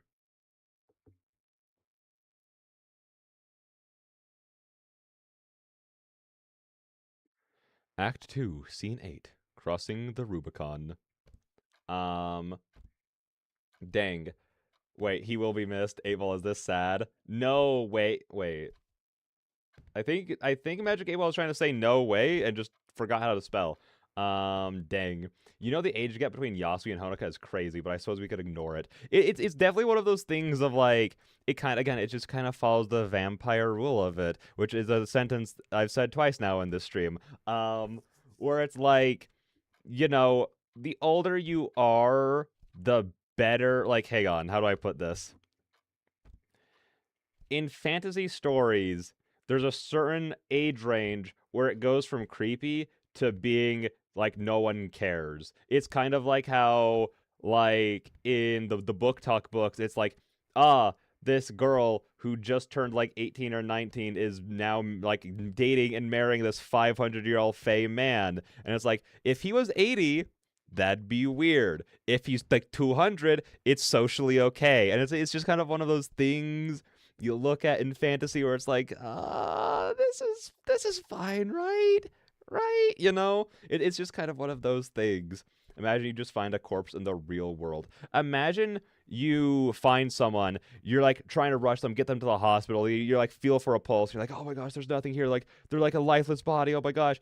And you're like trying to get help. And then suddenly they just wake up and walk away. Yes, evil. Now go on. Wait. How? How what? What were you saying how to? Which part specifically? I don't like being worshipped as someone who's confused what's happening. So there's mages. I like the shadow demons. Really, really, that's not something you should ignore. Dang, you're being called out by the devil. That's crazy. That's insane. Anyways, now that I'm also ignoring it, hey, Dark, knock, knock. Please don't. Please don't. Andrew, have mercy. Andrew, have mercy. Knock, knock.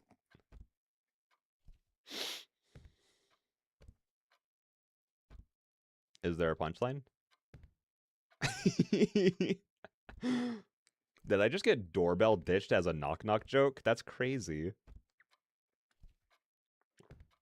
Oh, you gotta say who's there. Dishes. Wait, who's there? Dishes?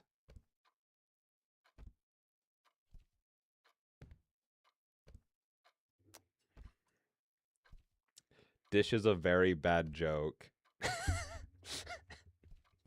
I'm sorry I ruined your knock knock joke because I forgot about knock knock joke etiquette. Mabi. I thought it was funny though. The library is quiet once more, the shuffling of another book sliding between its neighbors on the shelf, only heard by myself and one other. The image of Yasui plays on my mind, all the more so now that I have Honoka sitting right behind me. As sorry as I feel for Yasui, there's nothing I can do. I rather doubt there's anything Honoka could do either. From holding on the false promise of escape for Yasui to Honoka's only escape from the grief of this world being in her arms, Yasui's attachment to her only hurts them both. Honoka's too tied up in her own mind to see outside the wall she's built around her. Yasui, though, I'd only have thought she'd know better. Yeah, and she's lonely and desperate and needs some kind of human interaction after a century of being trapped. Give her a break. I'm broken from my thoughts by barely overheard mumbling from the table behind me. Ooh. Oh, she's looking great. She's looking very healthy right now.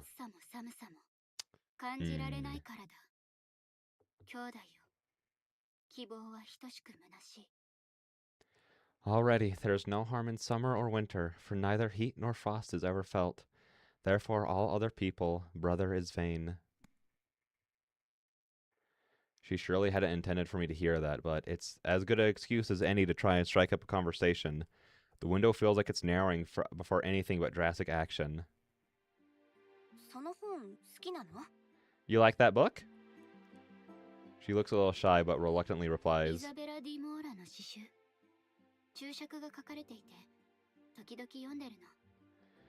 It's a collection of Isabel de Mora's poetry.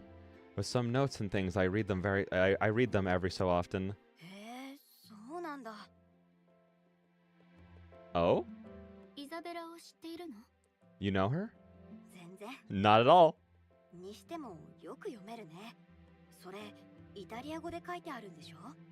I'm impressed you can read them, though. They're in Italian, I'm guessing.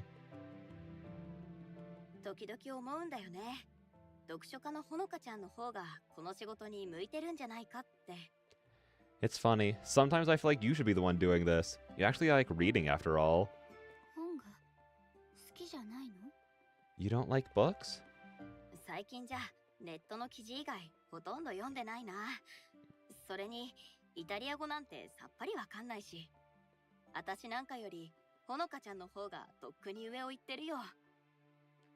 I barely read anything outside of articles on the net these days. Don't know a lick of Italian either, so you're doing better than me already. You almost sound proud of that.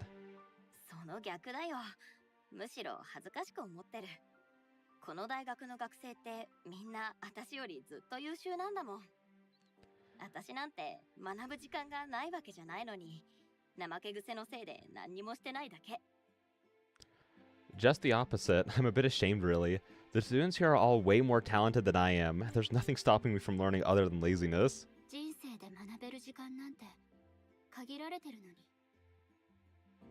You only have so much time in your life to learn new things, I suppose.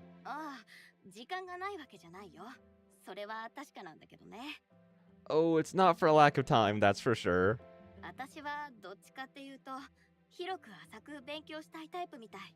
て言えば通じるかな。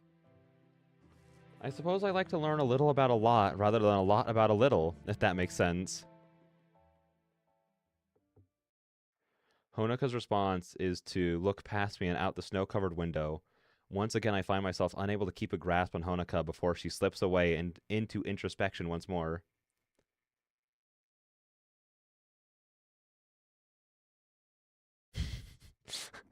I like your autocorrect there, Andrew. As I think about putting away the now empty box for returned books, Honoka mumbles something as much to herself as to me.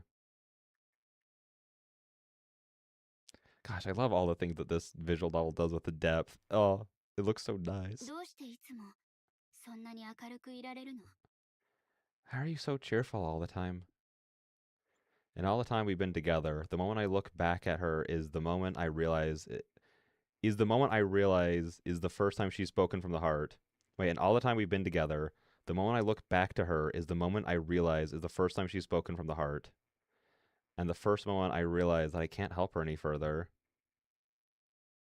Oh. ふりをするのが得意なだけ。 I'm good at faking it. 本気でそう思ってくれてるなら言っとくけど、私だって自分が何してるかなんて分かってない。ただ配られた手札でどうにかしてるだけ。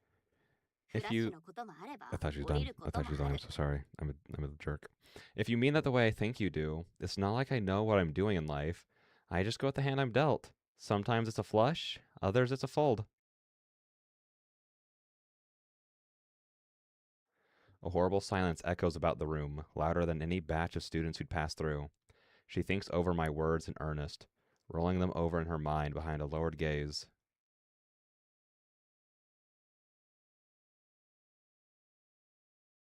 Yet there's nothing there. I know I'm a jerk. I know. only a real villain would interrupt Shino. Yet there's nothing there. No reaction nor spark of hope. Just a pit, a horrible, lonely hollow with some cheerful platitudes, which some cheerful platitudes could never fill.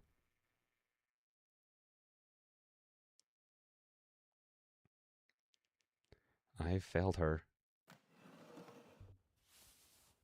Honoka takes to her feet, sliding the book into her bag and slinging her coat over her shoulders. I desperately want to say something, anything to pull her out of the mindset she's in, but find no words to use. 変なことを聞いてごめんなさい。深い意味はないの。今日中に済ませたい用事があるから帰るね。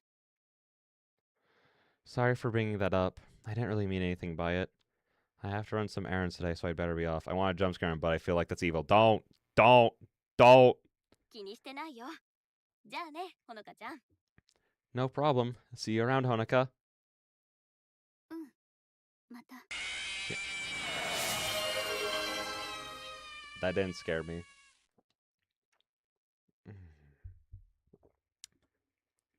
Yeah, see you.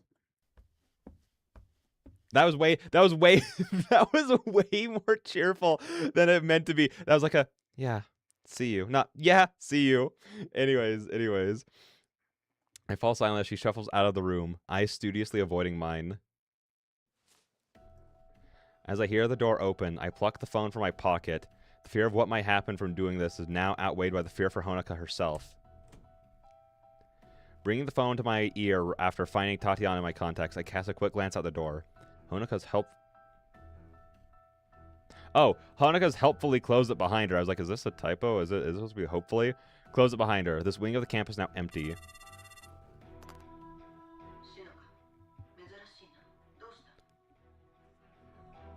Can't you just turn alerts off, or would that require you to click out of the game? That'd also require me to click out the game. I think I just need to make sure after this, I've been meaning to like take off the jump scares because we finished all the Halloween stuff. That's how long I was keeping them up for. I just keep forgetting, in all honesty. And I think they're kind of funny in Bloodborne. Not for the Alon things though. You should end stream by purposely clicking out of the game. Well, that is how I typically have to end the stream. I have to click off the game to do it on OBS, but I get what you mean. I get what you mean. I should, like, go over and click on something to then crash the stream, essentially. That would actually be really funny. Watch it work this time. Watch me be able to click on all the things that I want to and it not crash at all. I mean, I'd be okay with that because that means the issue is fixed and restarting my computer is all that I needed to do. But, like, you know, of course it would go that way. Anyways. Shino, this is Rare. What's up? Tatiana's curious voice sets my heart racing, so I don't know how long we have. Perhaps this is already too late. 今すぐ行動に移そう。米原さんがどう言おうと構ってられない。 We need to move now. I don't care what Lady Yonohara says. Yes, get it, girl. What are you talking about? What's going on? ほのかちゃんが Honaka's... とんでもないことをしでかしそうで怖いの。私たちの手で止めなきゃ。 I'm afraid she's going to do something stupid. We have to do something. I take a deep breath to try and settle myself. Tatiana clearly hearing the worry in my voice. Moments pass as she weighs things in her mind. She has no reason not to trust me, given how reluctant I was to do anything to her in the first place.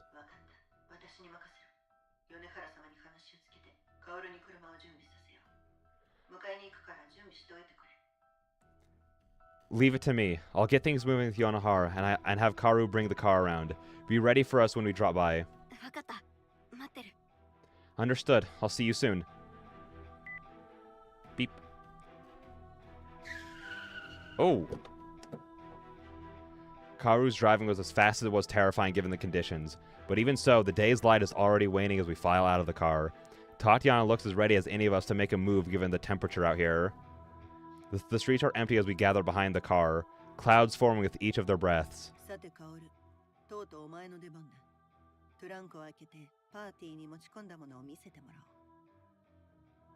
Well, Karu, you finally got what you wanted.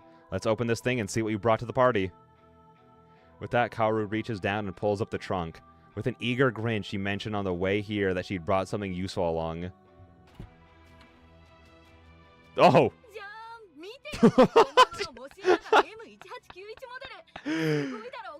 She just straight up, is that a rifle? She just straight up brought a rifle? Oh, hey, Dark, I got a joke for you. My life. Rude. About yourself. Why the bicycle fall over? Because it was too tired. Rip. Oh, good joke. I did like the joke. Oh, rip pretty. Wait, what? YM? What? Girl in middle. A gun? So cool. I think I had a stroke reading that. I think I had a stroke. Reading from the oh pretty down, I had like, that was not stuff. She brought a gun. She brought a freaking gun. She's so cool. You did, definitely. Okay, lol. That's all that really matters. What are these? Lazy cat bug. You know, that is how it felt. Every progressive line I read down, that is what it felt like was happening to my brain. Look at her. A genuine model 1891. Isn't she beautiful? That Woodstock's all original. Tatiana and I look at each other with concern. It looks like an antique.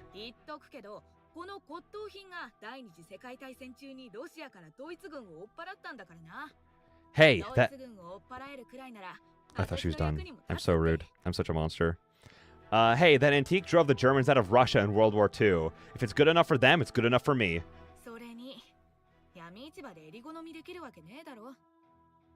Besides, you can't exactly browse the aisles of on the black market, if you get what I mean.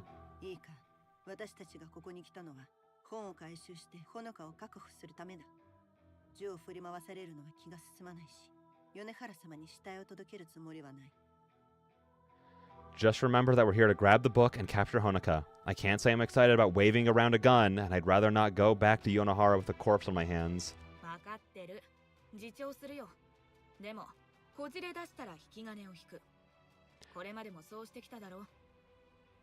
Save it. If this thing looks like it's going sideways, I'm pulling the trigger. That's how every other job's worked, remembered? Oh! But I really like Honoka. I'd rather you not shoot her. But it is Karu, so I'm like... she's kind of based for it though a little bit. You know what I mean? We listen and we don't judge. What's the girl in the middle with the black hair's name? She looks cool. I forgot. Her name is Kaoru. Kaoru. She's the best. The greatest. The greatest to ever do it. Tatiana holds her tongue for some time, clearly trying to work out a way to dissuade Kaoru before eventually sighing in defeat. ちゃんと頭を使えよ。 Just use your head, alright? 冷静にってことだろ。任せなって。 Cool as a cucumber. You got it. Giving no time for further protest, Kaoru grabs the rifle by the receiver and makes off her vantage point, the weapon sling swaying this way and that. I will give her one thing. She's an athletic sort, the one skipping over fences with ease. シノ、段取りは分かっているな。 Are you clear on this from your side? 私は表立って戦うタイプじゃないからね。二人が戻ってくるまで車を温めとく。それくらいならできるよ。 I'm not exactly the lead batter here. Keep the car warm until you and Kaoru get back. I can manage that much. 確認しただけだ。それに心配しているのはお前のことじゃない。 Just checking. Besides, it's not you I'm worried about. I'm lucky her mind's stuck on Kaoru. Well, if this goes according to plan, I should get back to the car in time anyway. この子を捕らえに行く。5分後に会おう。ヒーターをつけたままにしておいてくれ。 I'm going in to grab her. See you in 5. And keep the heater on. With that, she pulls the trunk closed, the opening act of her own play beginning.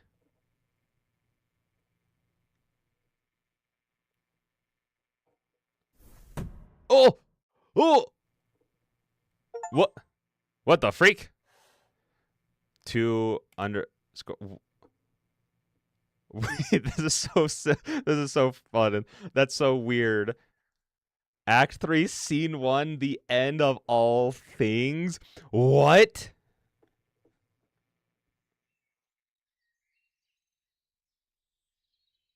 Okay. I think we're gonna do this. I was about to end it there, but I'm too curious about what's gonna happen here. So we're gonna read through this scene. Then we'll do just we'll probably do the rest. Well, I don't know how long the next one is. We'll probably do our best to try and finish it all in the next one and read through it all. Cause we just flew through. Granted, we also did most of Act 2 in the last stream, so I was gonna be like, we kind of just flew through this one. So it's like, we'll just save it for that. But we might not be, which is okay, because I don't want this to end. So we'll see. 8-Ball is Kaoru awesome. Says don't bet on it. No, well that Magic 8-Ball is just wrong. Just incorrect. New scene, huh? MP4. What? Yo, end of all. Yeah, it's because like the first one ended like a traditional play, like the things being drawn a close, whereas this one's like just a more modern version of that by just going on to the next thing. That was very cool. Dark next stream, I shall remind you of horns I have missed. No, don't worry. I'll remember to put them on. Worry not. I never forget. Yeah, do not worry. I will make sure you get your horns. I almost said something that I would have regretted. I should have awoken in a pool of blood to a cold room. Instead, warm grass gently brushes against my face.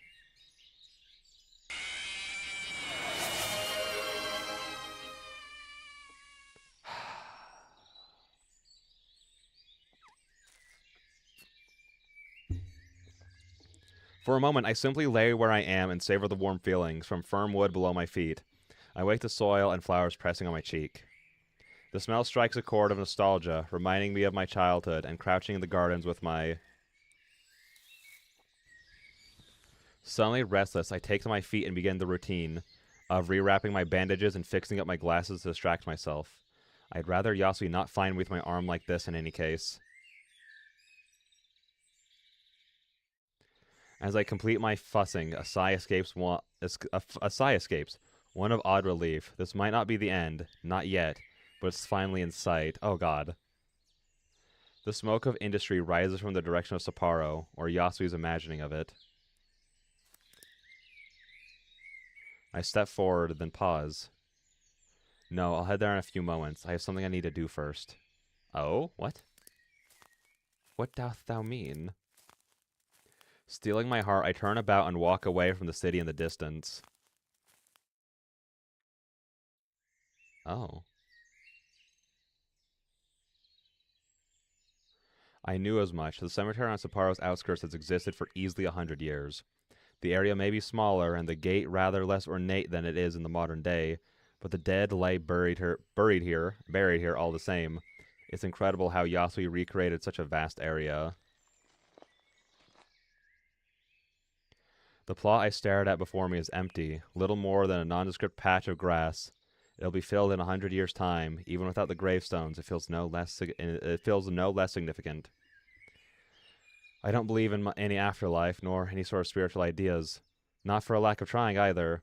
Yet the grief I feel as I stare at the meaningless plot of land is no less real and cuts no less deeply. If I can't stay in this world forever, then at least I'll stay as long as I can, together with the one person who loves me. Oh.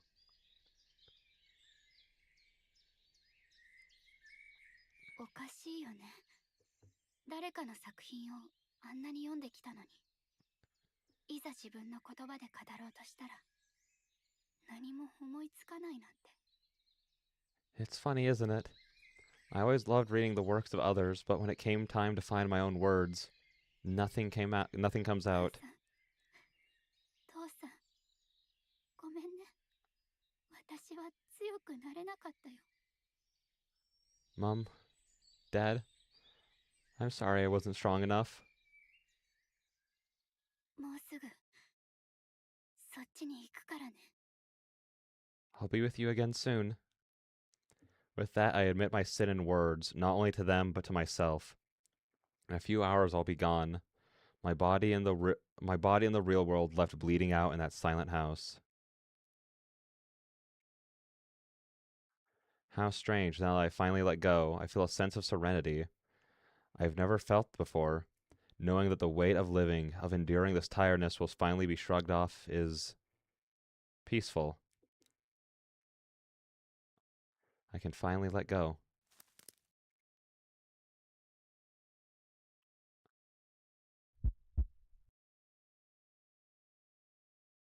Or so I thought.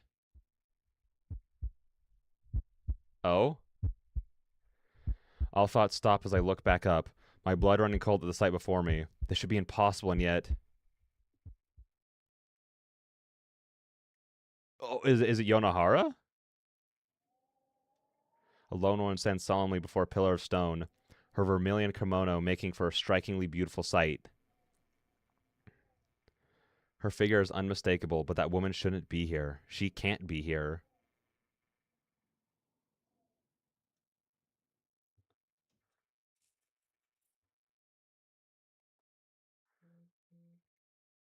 Slowly, gracefully, she turns about. Every fear is realized as I see her face. How is Yonohara before me? This isn't meant to be possible. This world's meant to be for Yasui and I alone.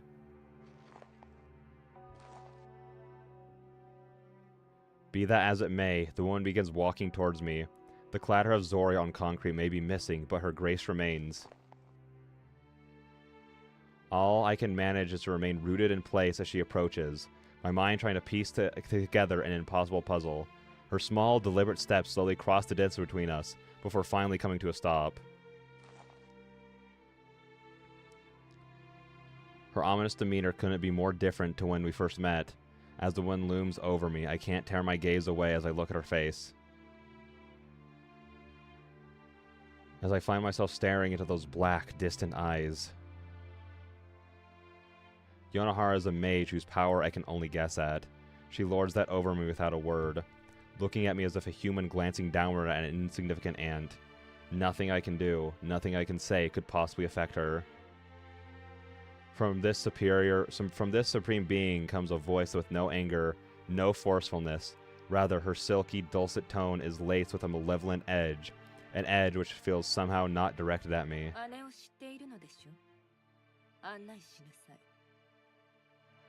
You know who my sister is. Lead me to her. I trust her completely. Yonohara is based. Man, I don't know what to think or feel anymore at this point. My mind and heart are all over the place. The long walk from the cemetery back to the city is a silent one, and perhaps one of the most surreal I've yet taken. It's only as we enter the city that I feel I can breathe given the tension. Yonohara following behind me in total silence. The townspeople around us go about their day, mindlessly repeating their routines. They have no comprehension of how wrong the situation is, nor who my companion might be.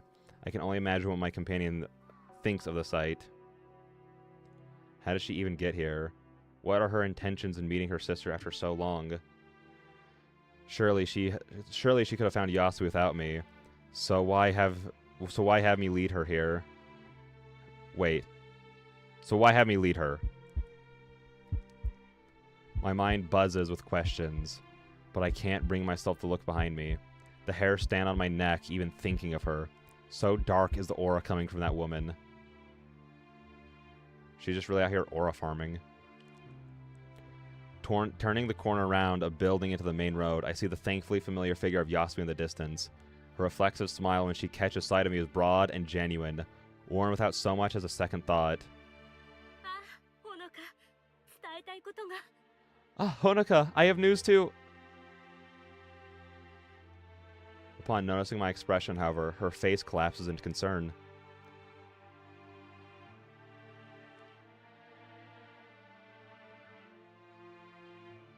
Then, her eyes shift over my shoulders. Unable to hold back at the sight of her, I sprint forward to Yasui's side without so much as a glance backwards.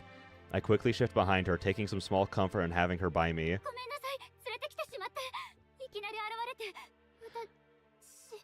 I'm sorry for bringing her here. She just appeared and...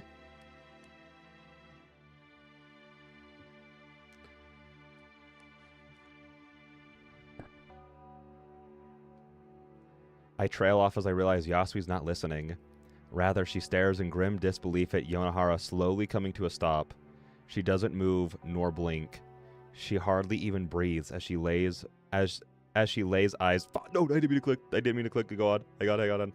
As she lays eyes on the one who sealed her away. I can only imagine what's running through Yasui's mind after so many years, after so cruel an act.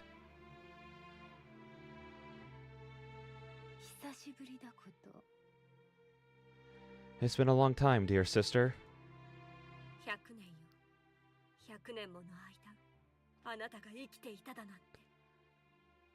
100 years. 100 years, Katsuko. To think you are still alive. I'd expected Yasui to show some sense of fear or perhaps simple shock. Instead, her voice takes on an eerie and unfamiliar tone. A dark and ominous shape just faintly visible below the surface.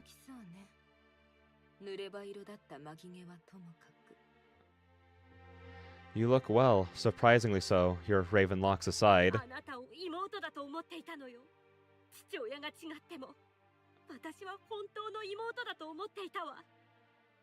You are my sister. It didn't matter about our different fathers, it was all the same to me.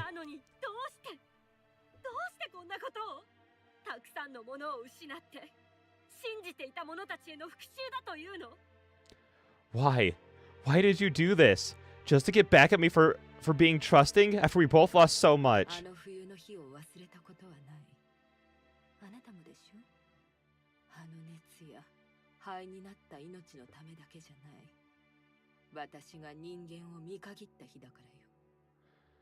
That winter's day is still seared onto my mind, as I'm sure it is on yours. Not for the heat, nor the lives turned to ashes, but for being the day I gave up on man.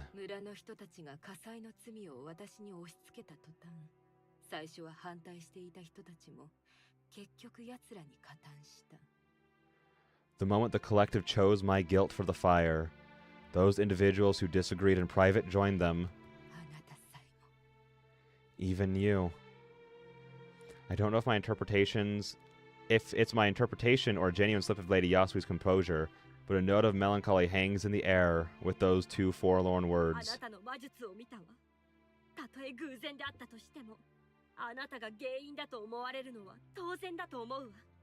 I've seen your magic. Surely you understand that anyone would think you the cause, at least accidentally.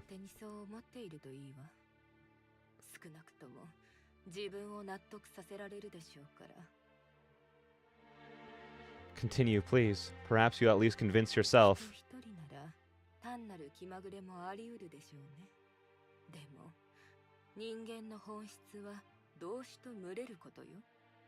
より大きな全体の一部となった途端、人は全体に判断を委ねようとする。 One man may be an interesting diversion, yet by nature he seeks to be with others of his kind. The moment he becomes part of a greater whole, he abdicates his judgment to the collective. 自分が何を言っているか分かっているの。こんなことをして自分がまだ人間だとでも思っているの。 Listen to yourself. Do you even consider yourself human? 私が人間だと思っているかですって。あなたには本当にうんざりよ。 Why would I wish to? You're a rather disappointing lot. I'm struck by Yasui's tone, being unlike anything I've heard before. Neither give but one thought to my presence, meaningless as it is. 今さら驚くことじゃないでしょ。どうせ私のことなんてこれっぽっちも分かっていなかったんだもの。あなたは魔術師として育てられたわけじゃない。つまらない庶民の無意味な考えをありがたがるのも当然ね。 I shouldn't. Hang on. Nope. I shouldn't be surprised. You never could have understood me. You were spared a mage's upbringing. It's no wonder you place so much weight on the inconsequential thoughts of petty commoners. 村は火災の後も私を追い出そうとはしなかった。でも内気で孤独で、そして魔術師である者への不信の種はまかれてしまった。やがて私は不公平というほかない結論はすでに決まっていたことだと理解したわ。 The village didn't reject me after the fire, nor did you. The seeds of mistrust towards the introvert, the loner, the mage had already been planted. In time, I understood that the conclusion, the injustice, had already been predetermined. 社会だなんて忌まわしい概念よ。個人の考えを全体の考えに置き換えるんだもの。それを何よりもはっきりと示してくれたのが姉さん、あなただったわ。 Society is a repugnant concept. It replaces the mind of an individual. You simply offered the clearest example, sister. What a cruelly indifferent calculus she applied to others. あなたは怪物よ。家族にこんなことをするなんて。憂さ晴らしのつもり。そうまでして誰かを攻撃したかったの。 You're a monster to do this to your own kin. You're a monster to do this to your own kin. Was this all just catharsis for you? A way to lash out? 自分の悲しみすら否定される辛さをあなたはまるで理解していなかった。そして人々がそこにつけ込もうとすることも時が流れても学ばなかったようね。 You never understood what it's like to be denied your own grief, to see people use it against you. Time has clearly done little to teach you that. Oh. あなたがまだ生きていると知って思ったの。他人を幸せにすることで自分の価値を測ってきたものが他者と関わらない私の人生を与えられたらどう変わるのかしらとね。 When I learned you still lived, I wondered how you, one who built their own worth on the smiles of others, would change when given my life, a life without the company of others. What a very petty reason for trapping someone for 100 years. Yodohara is overreacting. I'm not gonna disagree with that statement. When I learned you still lived, Yonohara thought she was dead. Then when would she have? 実は最近友達ができたの。人付き合いが苦手な私にもニコニコと話しかけてくれてね。いろんな出来事や好きな歌舞伎の演目なんかを聞かせてくれる。 I actually made a friend recently. Despite all my awkwardness around others, she still talks so calmly with me. About her day, her favorite kabuki performances, and all sorts of things. 年上だけど優しくて。名前は安江っていうの。 She's older than me, but she's kind. Her name is Yasui. When I tried talking to my parents' grave, Lady Yonohara was there. I'm the one who led her here. This is all my fault. もっと楽に生きればよかったものを、まさかあなたが他人の心に入り込み、絶望のあまりその子を垂らし込むなんてね。If only I'd considered you less optimistically. I hardly thought you'd crawl into the mind of another, defiling her in your desperation. That's not true, The venomous look she shoots at me pulls the words from my mouth. I don't have any control over this. That much was certain from the moment that woman forced her way into this world. I have my part to play, and that part is to stay silent. If Yonohara managed to find her way into this place, though, surely she could have done so when I weren't here. Did she want me to see this? I don't understand why she'd so dearly want to explain herself. あなたを妹として愛していただなんて、今思えば信じられないわね。To think I loved you as my sister. 皆があなたを憎むのも当然よ。すぐに私を殺せばよかったものを、こんな回りくどいことを。They were right to hate you. Killing me outright would be one thing, but to do this... Yonohara looks confused for a brief moment, a look ill-fitting for her. She soon collects herself, her disposition changing from her near emotionless lecturing, comes a dry and mocking tone. 有り余る時間で多少は賢くなれたかと思っていたけれど、とんだ誤算だったようね。I thought you might use this time to sharpen your intellect. How tragically mistaken I was. あなたの才能は存在しないものを作ること。その才能を見事に生かしてきたでしょう。私の力は存在するものを消し去ること。Your talent lies in creating that which does not exist, a skill you've put to use quite vividly. My power is unmaking that which does exist. 簡単に言えば、あなたの存在を消し去って現実を変えたのよ。Oh. 現実の世界に安江という名前の女は存在しなかった。それで解決したと思っていた。Okay. Oh. Because I was about to be like, hang on, I guess I should read this for the people who are listening to it. Put simply, I changed reality to unmake your existence. As far as the real universe is concerned, the woman known as Yasui never lived. With that, I thought the matter resolved. Because I was going to say, like,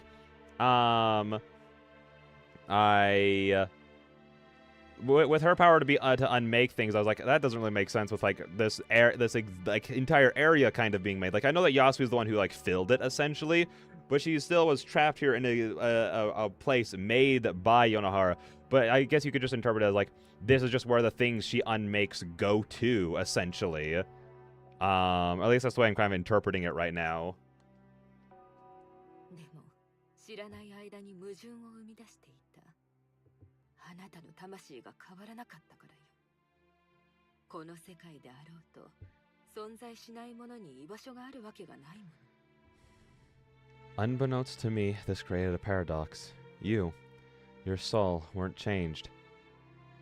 How could something which doesn't exist have a place in this world? この矛盾は In the world. あなたの存在が現実世界から消し去られ、一種の煉獄に囚われることで解消したようね。It would seem this paradox was resolved by your existence being removed from the real world and ending up in the form of purgatory. あなたが無意味なものだらけで埋めたこの虚無の世界よ。A void which you have filled with this nonsense. 確かに私はあの世界からいなくなったかもしれない。でも、私を愛してくれて、覚えてくれている方々はまだ。I might be gone, but the memories of those I loved, those who remember me will still... 友人や知人、恋人、家族のあなたにまつわる記憶は空白だけ。あなたの人生は皆の記憶の中で熱い霧に包まれ、決して思い出せない夢のよう。 Your friends and acquaintances, your lovers and family, all that remains of the recollection of you as a whole.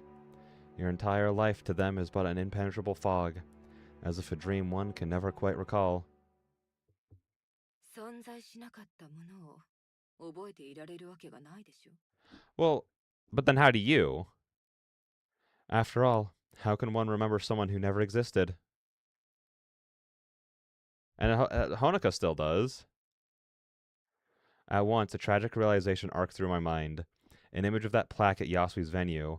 The reason I never mentioned her by name was because of Yonohara's magic.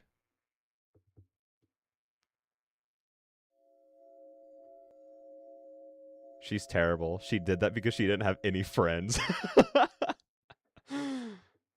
Rather than show shock or despair, Yasui's eyes suddenly glow a wild and vivid yellow.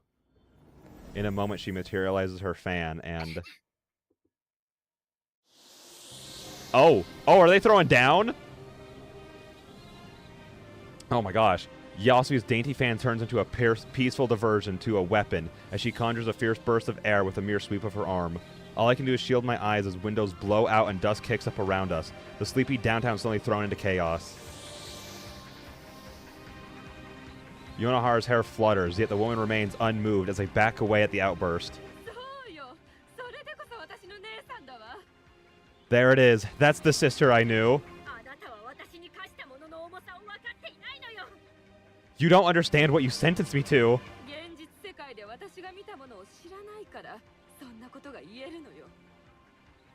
If only you knew what I'd seen in the real world, you wouldn't say such things.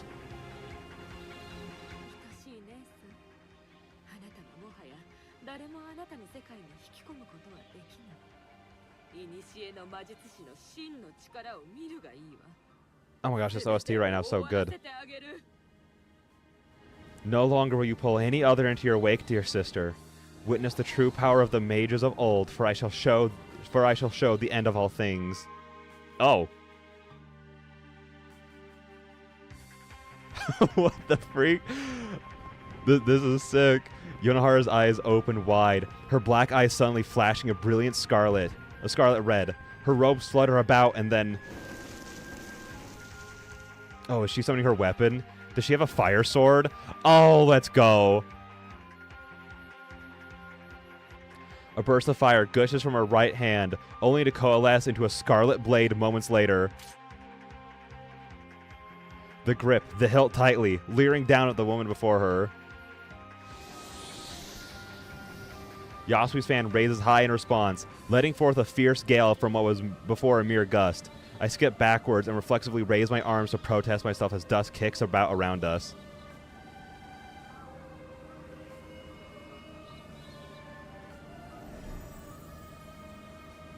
As I regain my sight, I see the people, conjurations who'd been going about their day disappear one after the other, the energy spent on them channeled into more destructive ends. Yonohara's katana slices sideways with a curt flick of the wrist, appearing to effortlessly cut through the wind itself.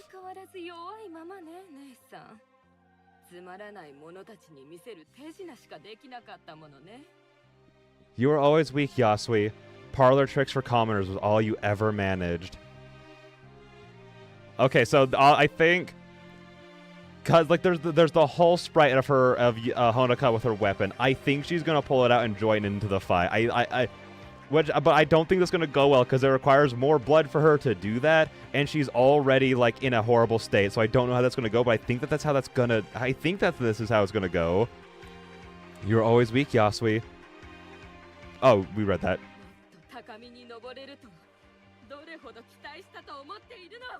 How I hoped you might achieve greater. With that, she jumps back onto a sign, then again to a roof. Oh! As I try to make sense of the inhuman movements from the woman so gracefully clad in a kimono, she pulls her sword over her right shoulder and lets it fly with a strong slash. A flash of orange is all I notice before I shield my eyes at the fierce heat assaulting me. I yelp escaping as I try to make myself hold firm.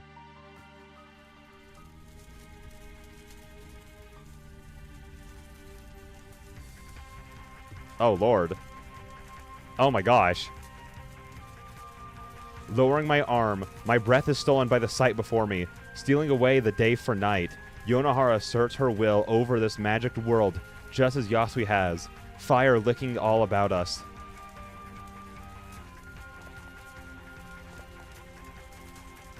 My feet step back, once, then twice. Only now do I realize my body is shaking. The awesome spectacle before me hiding my physical fear. Feeling my knees starting to go weak, the briefest hint of weakness in my will is all my body needed to start running. Embers sting at my skin as I sprint through the streets, the frantic swinging of my arm to clear them proving no use. The air itself feels like it's on fire, the billowing smoke and ashes scorching my throat and searing my lungs. I don't understand anything anymore. I just need to get out of here.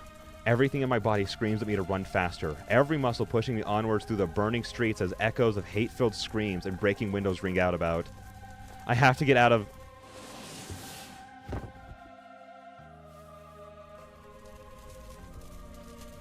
My vision blurs as I'm picked up and thrown, my mind going blank. Coughing as much from the hot air in my lungs as the smoke and ash around me, I slowly prop myself back up.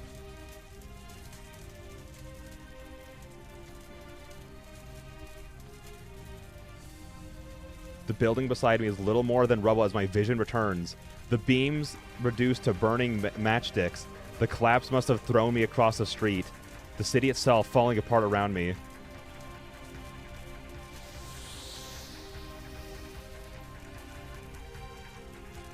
Yasui's screams of anger makes me look back to the sight which steals away all words. Yasui pays no heed to her disintegrating world, wild eyes locked on her sister as she lets out another scream of anguish. The raging firestorm whips around them as if dragons were breathing down the avenues and boulevards of the once homely town. The one leaps back in the air herself as the gale sweeps the road beneath her. The force of Yasui's rage destroys another building as a falling roof causes another's beams to shatter and collapse moments after, the yellow of burning embers breaking up the night sky. No, that darkness isn't just the night sky. A strange pitch black emanates from Yonohara as something unnatural begins to overtake everything around her. The stars themselves snuffed out one by one. I can't process this anymore. Their magic twisting the world beyond my comprehension. Well, I think it's just because, like, she's now using... Oh, these are great shots of Honoka, by the way. I think it's just because, like, everything here is only here because Yasui's the one who made them, so the more she's fighting, the more it's just going to fall apart. I don't know if it's, like, they're, like, twisting it or anything. I think it's just falling apart because Yasui needs all her power, essentially. All I can do is watch helpless as the fires of Yonohara's magic and Yasui's rage engulf the city and streets. Everything. What have I done? I might as well be an ant, witnessing the devastation around me without any comprehension of what's happening. The women fighting in the sky above are no less than gods in comparison to me. To think mages had this power. Yonohara was right. I never did truly understand anything. As long as I could escape reality, I didn't care. As I lie in place, unable to move, a new feeling asserts itself over the terror of raw destruction. Despair, a serene, hopeless surrender. The world Yasui and I shared, the love which had only just begun, the person who truly smiled on me. It's over now. Everything is over.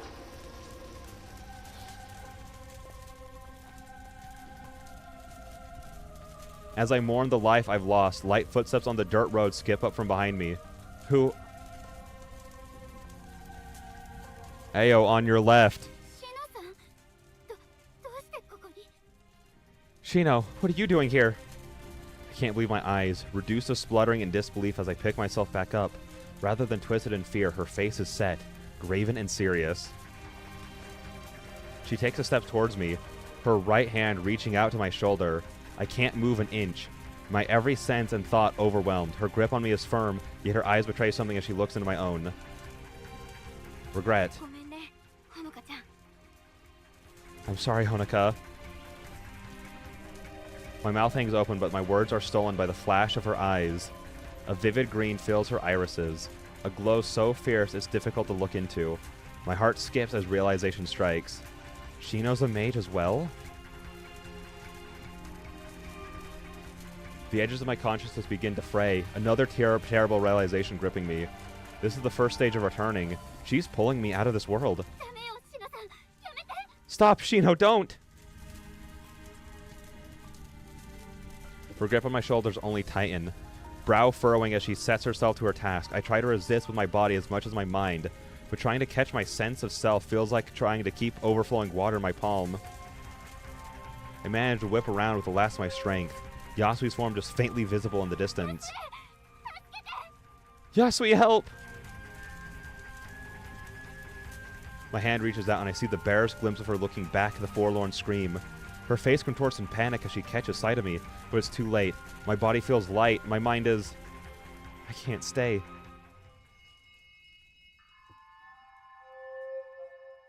Fuh. I unironically was like, is this just going to be the end? Is this like the very last scene? Because like how much it was like heating up. I was like, oh my gosh, is this like it was even called the end of all things? It's like barreling towards the end of the story right now. Oh my gosh, nice Avengers Endgame reference. Thanks. Also, sorry for neglecting chat for that entire time. I tend to like try to read an appropriate amount of the story before looking back when we're at chat when we're doing like the visual novels, and it's like a little hard to be like, oh, we're reading the super intense scene. Anyways, let me read chat really quick. You know what I mean? So, sorry about that, but that's just how it be. Why this kind of reminds me of Moko from Toho? I have no idea. I've never played or watched or done anything with Toho. I think it's a game and video game. I mean, a game and video game. I think it's a video game and anime. I believe. But that's freaking crazy. Unironically, I part of thought of it was like I was like, is Yasui even gonna notice that Honoka's being taken and screaming out for help? Another part of me was like, oh my gosh, is Honoka just gonna like get like burned or like not like I didn't think he was gonna get killed there, but like really hurt while being there? Like all these kinds of things were going through my head. Everything was gonna happen. I didn't expect Shino to jump in and take her. Granted, as soon as it was like, oh, someone here is like there's someone there. It's like, oh, it's obviously Shino because like who else could get there essentially. But that was crazy. That was so good. Never would I ever have expected a Studio Lawn game to have an action scene that causes a world to start falling apart in it. That's kind of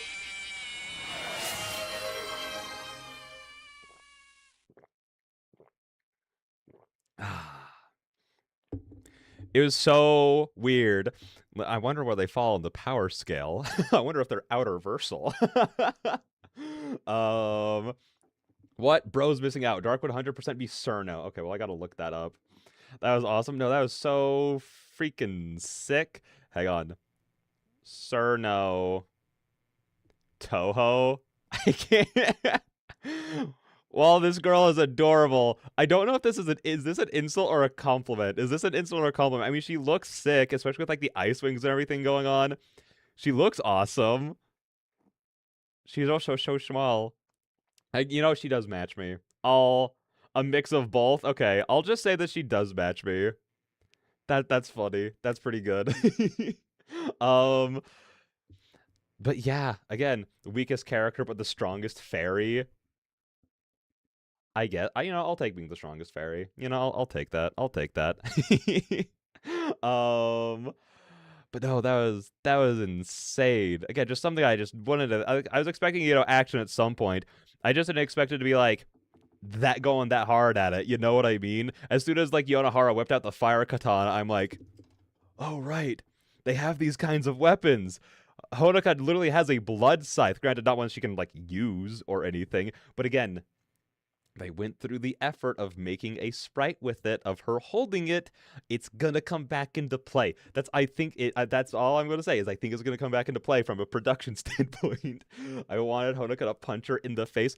No, for real. But at the same time, I like how real Honoka was for that. I like that she didn't turn into like a shonen hero who's like, my love's in danger. I have to go save her against her godlike sister who I don't stand even a remote chance of fighting, and I would just probably get in the way. She's like, oh, I gotta get out of here. I gotta get out of Dodge right away. And so she did. She tried to dip, and it was working until, everything was falling apart. But it would have been pretty base of Honoka to just get her right in the face. I will save the day dies. Exactly. Like, as much as I thought that's where I was gonna go, because it was like obviously setting up that Yonohara is a lot stronger than Yasui, that kind of thing. So I was like, I mean, but Yasui's not alone here. But then once it actually shows like the power difference, it's like Honoka can make a scythe for like 3.5 seconds. These guys are destroying a city. They're like, there are levels to this little one, and you are not on theirs, okay? So yeah, I did like that a lot. So yeah, I'm just so curious where the story goes from here, because again, generally the way that the scene was building, I was like, no, don't let the story end yet. Like, this can't be like the end of it for reals. He's like, it's good that we still have the rest of the act to go, because that would have been crazy to be like, Here's Act 1, here's Act 2, Act 3, one scene. That would have been insane. Like, ugh, ugh. Wait, Dark, have you played Castlevania? No, but I've watched the anime. I've never played any of the video games. I just it's just really just the fact that they're like never. I just never really think about it if I'm being honest. All right, he's good. What do you mean? What do you mean by that? What? Aren't you a Castlevania fan? I guess you could say she not messing around. That was a terrible joke, and I love it. That was the best joke. That was amazing. But what do you mean he's good for not having played Castlevania? I love old school games. I'm a pretty decent fan of like the older games too. Like I played a decent bit of the original Zelda last year, and it is still very good. I really like it. Retro all the way. Like the main thing I play is like old Pokemon games on my phone, so you know. Or the things I look forward to is games like Pokemon Sea Glass or Lazarus, where they're made to look like the Gen 2 games. Even have an Atari. I see. I'm retro in the way that I emulate it. You know what I mean? I'll still definitely play the old games. I just have to emulate them. Doesn't work. Sadly, it broke. Oh, that's so sad. That's so sad. Oh. Anyways, let's finish up this scene. Let's keep going with it. Because unironically, I'm sitting here. I'm like, if it wasn't like if I knew how much longer it was, and I could like make a justification of like how much longer we'd go, I would say, hey, what if we just streamed for like 4 or 5 hours tonight? You know what I mean? And then just finished it out. But I don't really know how long it is, and I don't want at any point to like rush it. And I don't really want to like get to like 1 a.m., be exhausted, and then be like, oh, guys, like, it still feels like we have so much left to go. We'll end the stream here, and then start up the next stream with like a scene left, essentially. So he forgot to drink water. Dang. The water cooldown's here. Hang on. Hang on. Hang on. No, I can't. I was going to start some ads so I could go refill my water because I'm actually out. Oh, there's a little bit left in there. I'm going to say because like most of my cup is ice. I like to have a lot of ice in my cup because I don't have an ice machine in my house. So I just fill up my cup with ice when I'm at my parents'. And my cup keeps the ice like as ice literally all day. So what I'm looking at right now is just a big old honk of ice in my cup. And apparently there's still a little itty bit of water under it. So we're all good. Which means Black Ops is retro. Wait, what? What makes, according to the internet, 10 years is considered retro? Oh, no, it's not. That was the PS4. That, that was the PS4 internet. That's incorrect. I think that the internet's just objectively wrong on that. If they want to say retro, I think we were at the point in time where the GameCube is retro. And I think give it like 4 years, and I think we could start saying that the Wii is retro, which that makes me feel ancient. The idea of saying that anything from the Wii onwards is retro, that's cursed to me, but we're definitely not at that point yet, because that's just objectively not what that word means. You know what? You know, 10 years ago isn't retro in any time period, actually. So I just disagree. I'd say retro is 30 to 20-ish years ago. Exactly. It's something like that. It's generations behind. Like, it's like the idea is like retro would be like a child had enough time to have been born and then grow up enough to the point where they have their own child. I think that's retro. Because again, it's like a generational difference, literally. Like early Sega or Nintendo. Yeah, exactly. That's why, like, I think right now we're still in the time where it's like the GameCube, the PlayStation 2, the Xbox 360. No, not the Xbox. The Xbox 360 was the PS3 era Xbox. Yeah.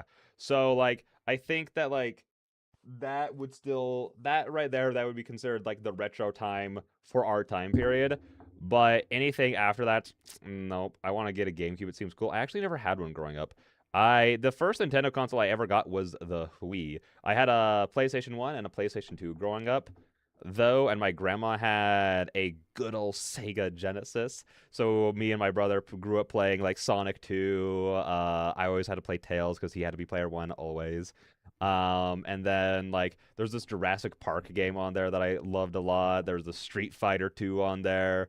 Was it Street Fighter 2? It might have been I think it was Street Fighter 2. I think.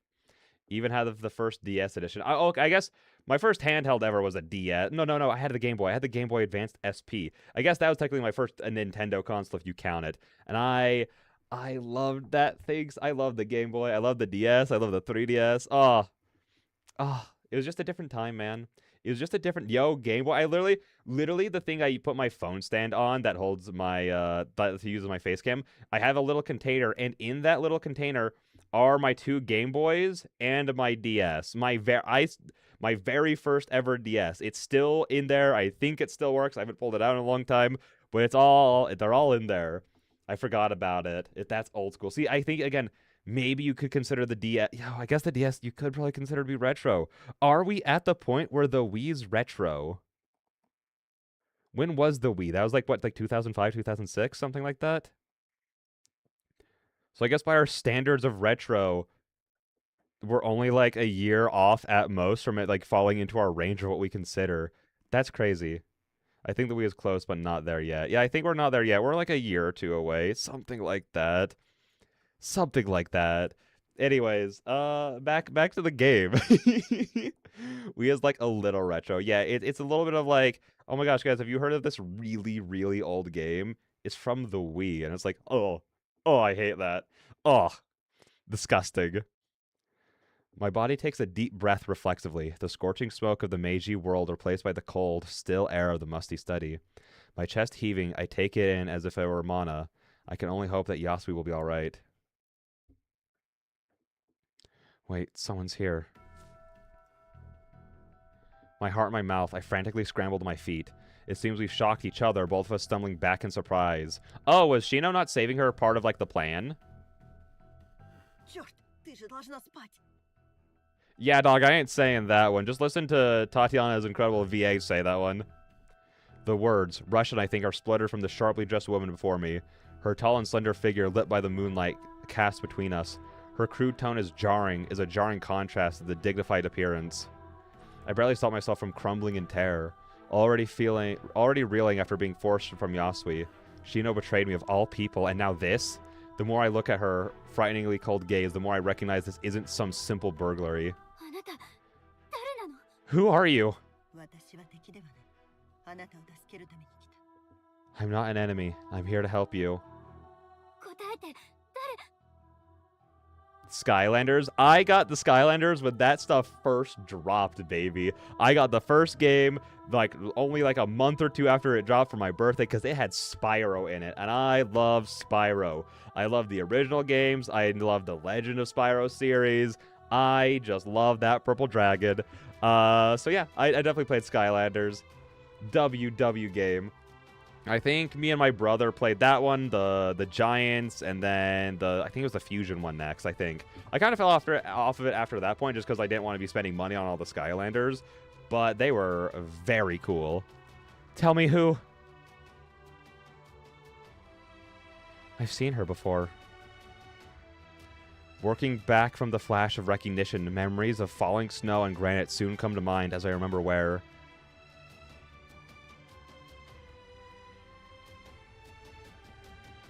I also just love the way like the bottom lashes are drawn in this too. Like the way that they're not just like all solid colors like that, there's actually like the separation between them. It's so good. She's the one who held the car door for Yonahara when she left the cemetery.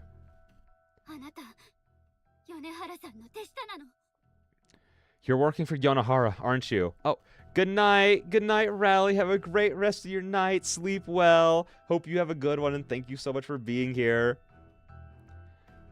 You're working for Yonahara, aren't you? Her silent scowl shows I'm on the mark. Yonahara's target wasn't just Yasui, but me as well. The glint of metal in the moonlight draws my attention to the desk. The nice, well-used blade is within a moment's reach. If Yasui is prepared to battle with Yonahara, then I should be as well.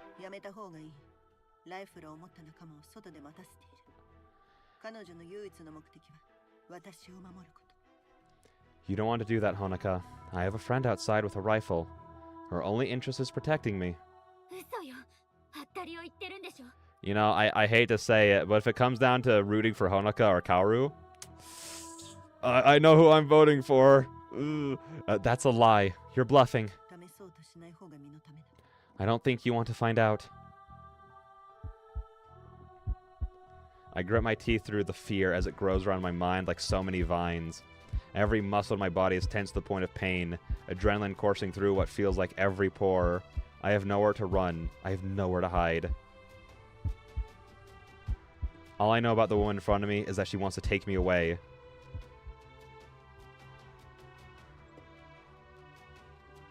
I have to fight for Yasui's sake. God, don't, please. Please don't do it. With speed which surprises even myself, I lunge at the desk, without regard for my own safety. If I can just get that blade, I can defend myself. Even as she reacts and begins to move, I know I can grab it before she'll reach.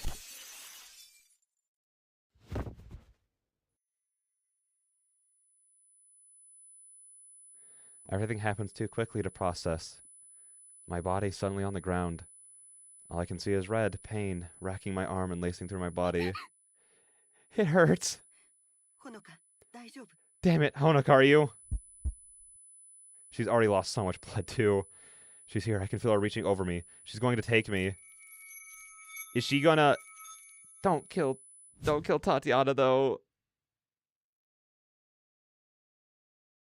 Everything happens in a blur. Suddenly I find myself back on my feet after lashing out at the figure.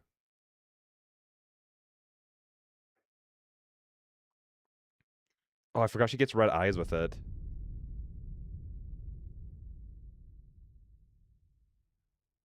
I'm voting for Honoka. For Honoka. Gosh darn it. Honoka.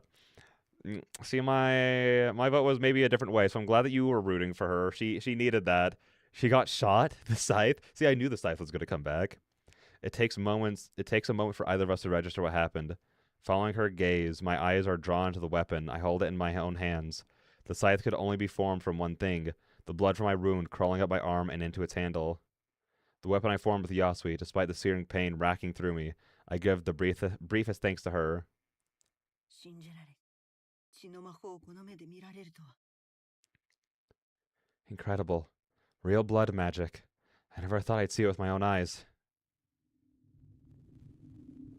Oh, Lord. Oh, Lord. Oh, Lord.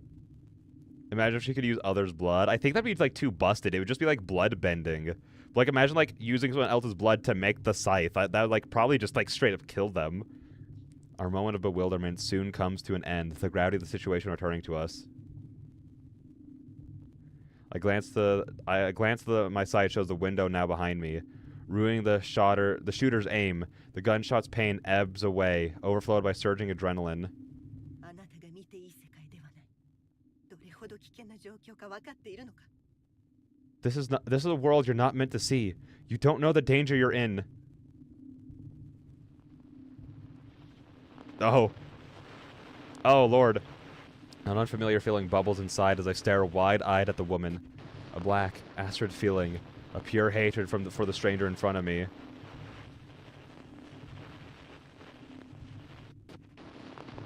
I finally found the one person who accepted me for who I was. Who didn't expect anything of me. The one person I could just exist with. Aren't I allowed to keep that one piece of happiness? 安江を奪わせはしない。 I won't let you take her from me! Oh god, another fight.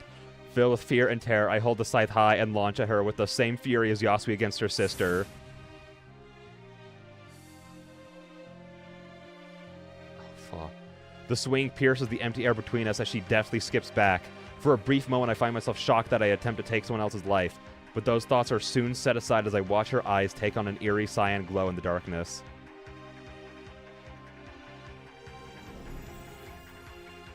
Oh, fuck. Oh, Honoka's gonna get her butt kicked. Oh my gosh. I realize another true mage stands before me, as a long ethereal polearm near instantly materializes in her hands. Its menacing blue blade at the ready. Her sharp gaze focuses as much on my wound as my unsteady weapon. やっぱり米原さんの手下なんでしょ。 I knew it. You are working for her. ほのかやめなさい。血を失いすぎている。 You need to stop this, Honoka. You're losing too much blood. Fed up with talking, I let my rage boil over and throw myself at the woman with wild abandon. Her words mean nothing now. I've had enough of being reasonable. My wild sideways swing hits the wall beside us, plaster flying off around the room. Frustrated by how clumsy my movements are, I make a returning swipe the other way at her midsection, only for a metallic clink ringing out as she parries the blow. She skips back one more time before flitting down the stairs, but I pursue her with my blade held high and body fueled by burning fury. Fury at her, at Yonohara, with everything which surrounds me. Oh! This is so cool. I love, like, they're like just little breeze putting up, like, I don't know, it's like little touches like bring you into it more. Catching sight of her around the stairwell, I swing wild with my body's momentum behind the blow. The sturdy wooden railing outright shatters from the force, splinters flying across the room as the woman shields her face. You have to stop this. Please listen to me. Get out now. How dare you? My screams bellow about the house as I violently slash at her, her weapon deflecting mine and sending it carving a deep gash out of the wood. Oh god, that's not a healthy face. That's not a healthy face. After a life of submitting to everyone around me, of politely swallowing my pride and playing the perfect student, the rage I feel now is almost intoxicating. My anger drives me onwards, all thoughts of my safety long gone as I keep advancing. The tip of her blade suddenly thrusts towards my left side, forcing me to pull my weapon back in fright. I clumsily try to bat it away, only for her move to be a feint as she jabs again at my right. All I can do is stumble backwards to avoid the blow. I try to counterattack, but she definitely skips back as I stumble forward. Her spear's tip circles menacingly in the air between us as I right myself, the one waiting to pounce. My heart races wildly, faster than I've ever felt before. Nobody's here to help me. Anger, fear, every emotion seems to sweep through my mind at once. Yet as I swing again, she moves her weapon just enough to counter, and not an inch more. I get more and more frustrated as she moves unnaturally quickly, every swipe parried with eerie precision compared to my lumbering slashing. Oh. Gripping the scythe and preparing another attack, I instead suddenly sway to the side as dizziness overcomes me. I put a hand on my face without thinking, trying to collect myself as I uselessly hold my weapon before me. Honoka, you can't keep this up. You're going to... Shut up!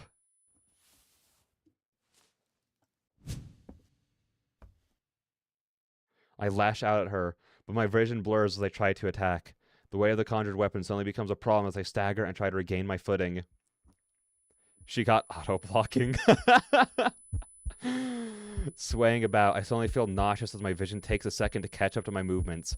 Forcing my way on, my vision lags as I take another step towards the woman staring me down. Out of nowhere, a sudden sense of primal dread suddenly arcs through my mind, coming from somewhere deep inside me. Wait. Something's not right. Something's deeply wrong with... Honoka! The scene before me suddenly shifts downwards as my legs collapse beneath me, sight blurring as I fall to the floor. A pathetic yelp of pain escapes as I hit the ground without bracing myself. Ugh. The expected clatter of my dropped scythe never comes, the weapon inside turning to liquid and splashing about me. With that, I'm left defenseless as the intruder looms above me. Yet my fear of her is just dwarfed by the strange feeling of dread welling up inside. I'm dying. My body is telling me that I'm dying. My limbs feel like lead as pool bloods around me. Just lifting my head feels like an almost impossible task. The blonde woman looks down in frustration, menacing blade held by her side. Voices from outside carry on the air, the woman whipping about as she hears them. Her weapon dematerializes just as Yasui's fan did. Opportunity apparently missed. Her eyes return to a cold but natural blue. She gives one last frustrated glance towards me before bolting for the door, disappearing in a flash as she sprints out into the snow. Oh? My head collapses to the ground, the last of my strength now spent. My eyelids feel more and more heavy as I fight to keep my eyes open. The shouting from outside turns to a barely audible murmur, my senses slowly shutting off. Everything feels wrong. I feel cold. As blackness engulfs me, I begin to fall. A fall which never ends.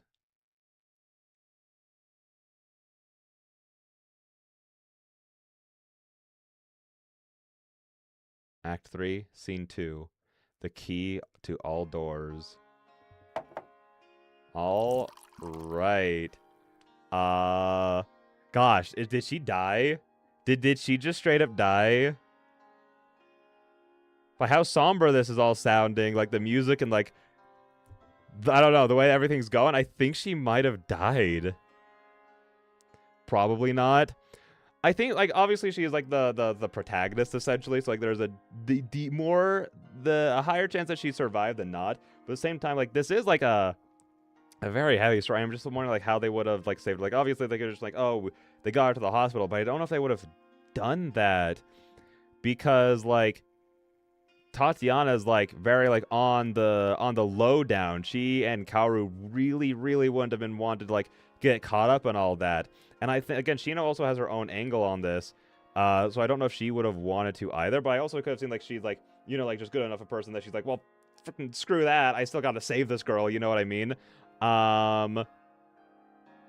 So I think that right now I'm going to say it's like 70% chance she's not dead, 30% chance she is dead. But that was crazy. That was crazy.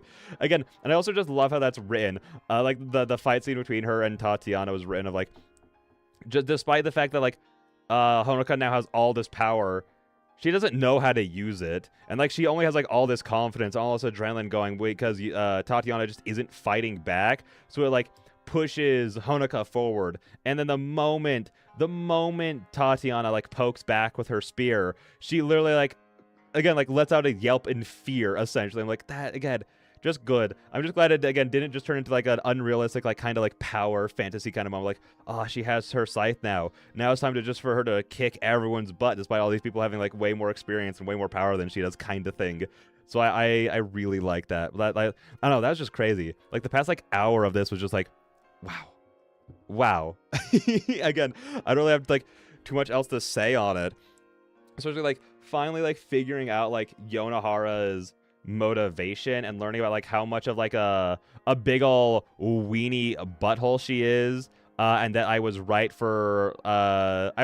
for distrusting Yasui and then right for coming back to her side like a real G would. But yeah, no, that was so good. Like so many things were answered in this. We got to see like the best of everyone. Kaoru took that shot like a G. Listen, again, I do love Honoka. Like, she is genuinely a character that I think is, like, incredibly well written. I see so much of myself and just, like, even the way that, like, she, like, is kind of, like, looking at life and a lot of stuff. I'm like, oh, I relate a little too much to this character. She was going up against my girl Kaoru, and, you know, I have my priorities straight, so you guys knew who I was voting for in that encounter. But yeah, no, it's so freaking good. I shall probably head off for now. What time will the next stream probably be? It will most likely be of tomorrow eve for the game of Bloodborne. That is what we will be playing. There is much blood to be spilt here and in the Born. So many tithes to be paid. So yeah, we might end up doing it a little bit earlier than our typical 8 p.m. MDT, just because it kind of just depends on when we end stream. So apologies for all the apologies for like all the kind of like variance in it, but like it's just a weird time with my schedule right now, so it's just like whatever.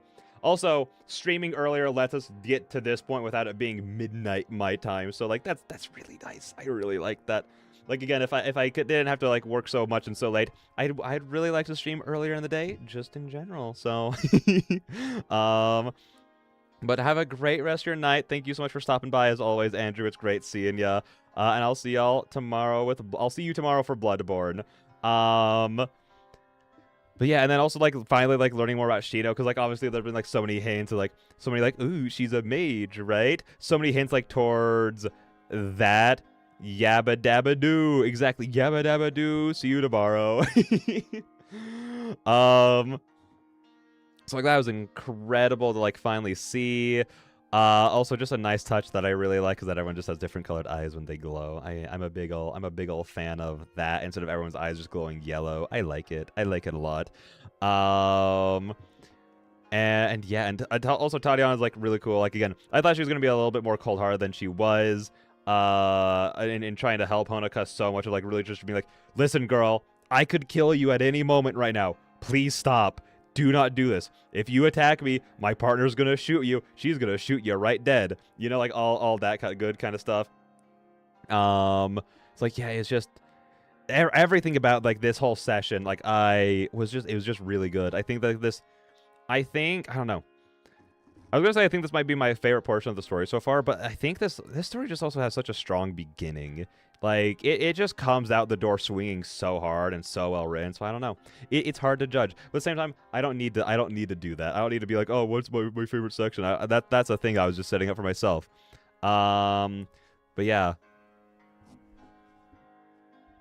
Sorry, I just heard noises. So yeah, again, it was just so good, which I know I've said a billion times, but it's just so true. But yes, so tomorrow we will be back to play Bloodborne at our typical and or slightly earlier time, because again, I'm not ever going to be playing like that drastically earlier, you know. And then on Sunday we will be back to react to all of the ZZZ character demos. And then after that, I'm kind of figuring out how to structure the reactions and all the other things. I'm still trying to figure out how I want to structure things in general, which I know we've been doing this for like a while. I'll be saying I want to figure out how to structure things more so I can fit in all the things I want to do. But hey, listen, it's life. Things change. You know what I mean? So we'll see. But yeah, all that being said, I'll see all you beautiful people in the next one. Bye-bye. Let's see if this works.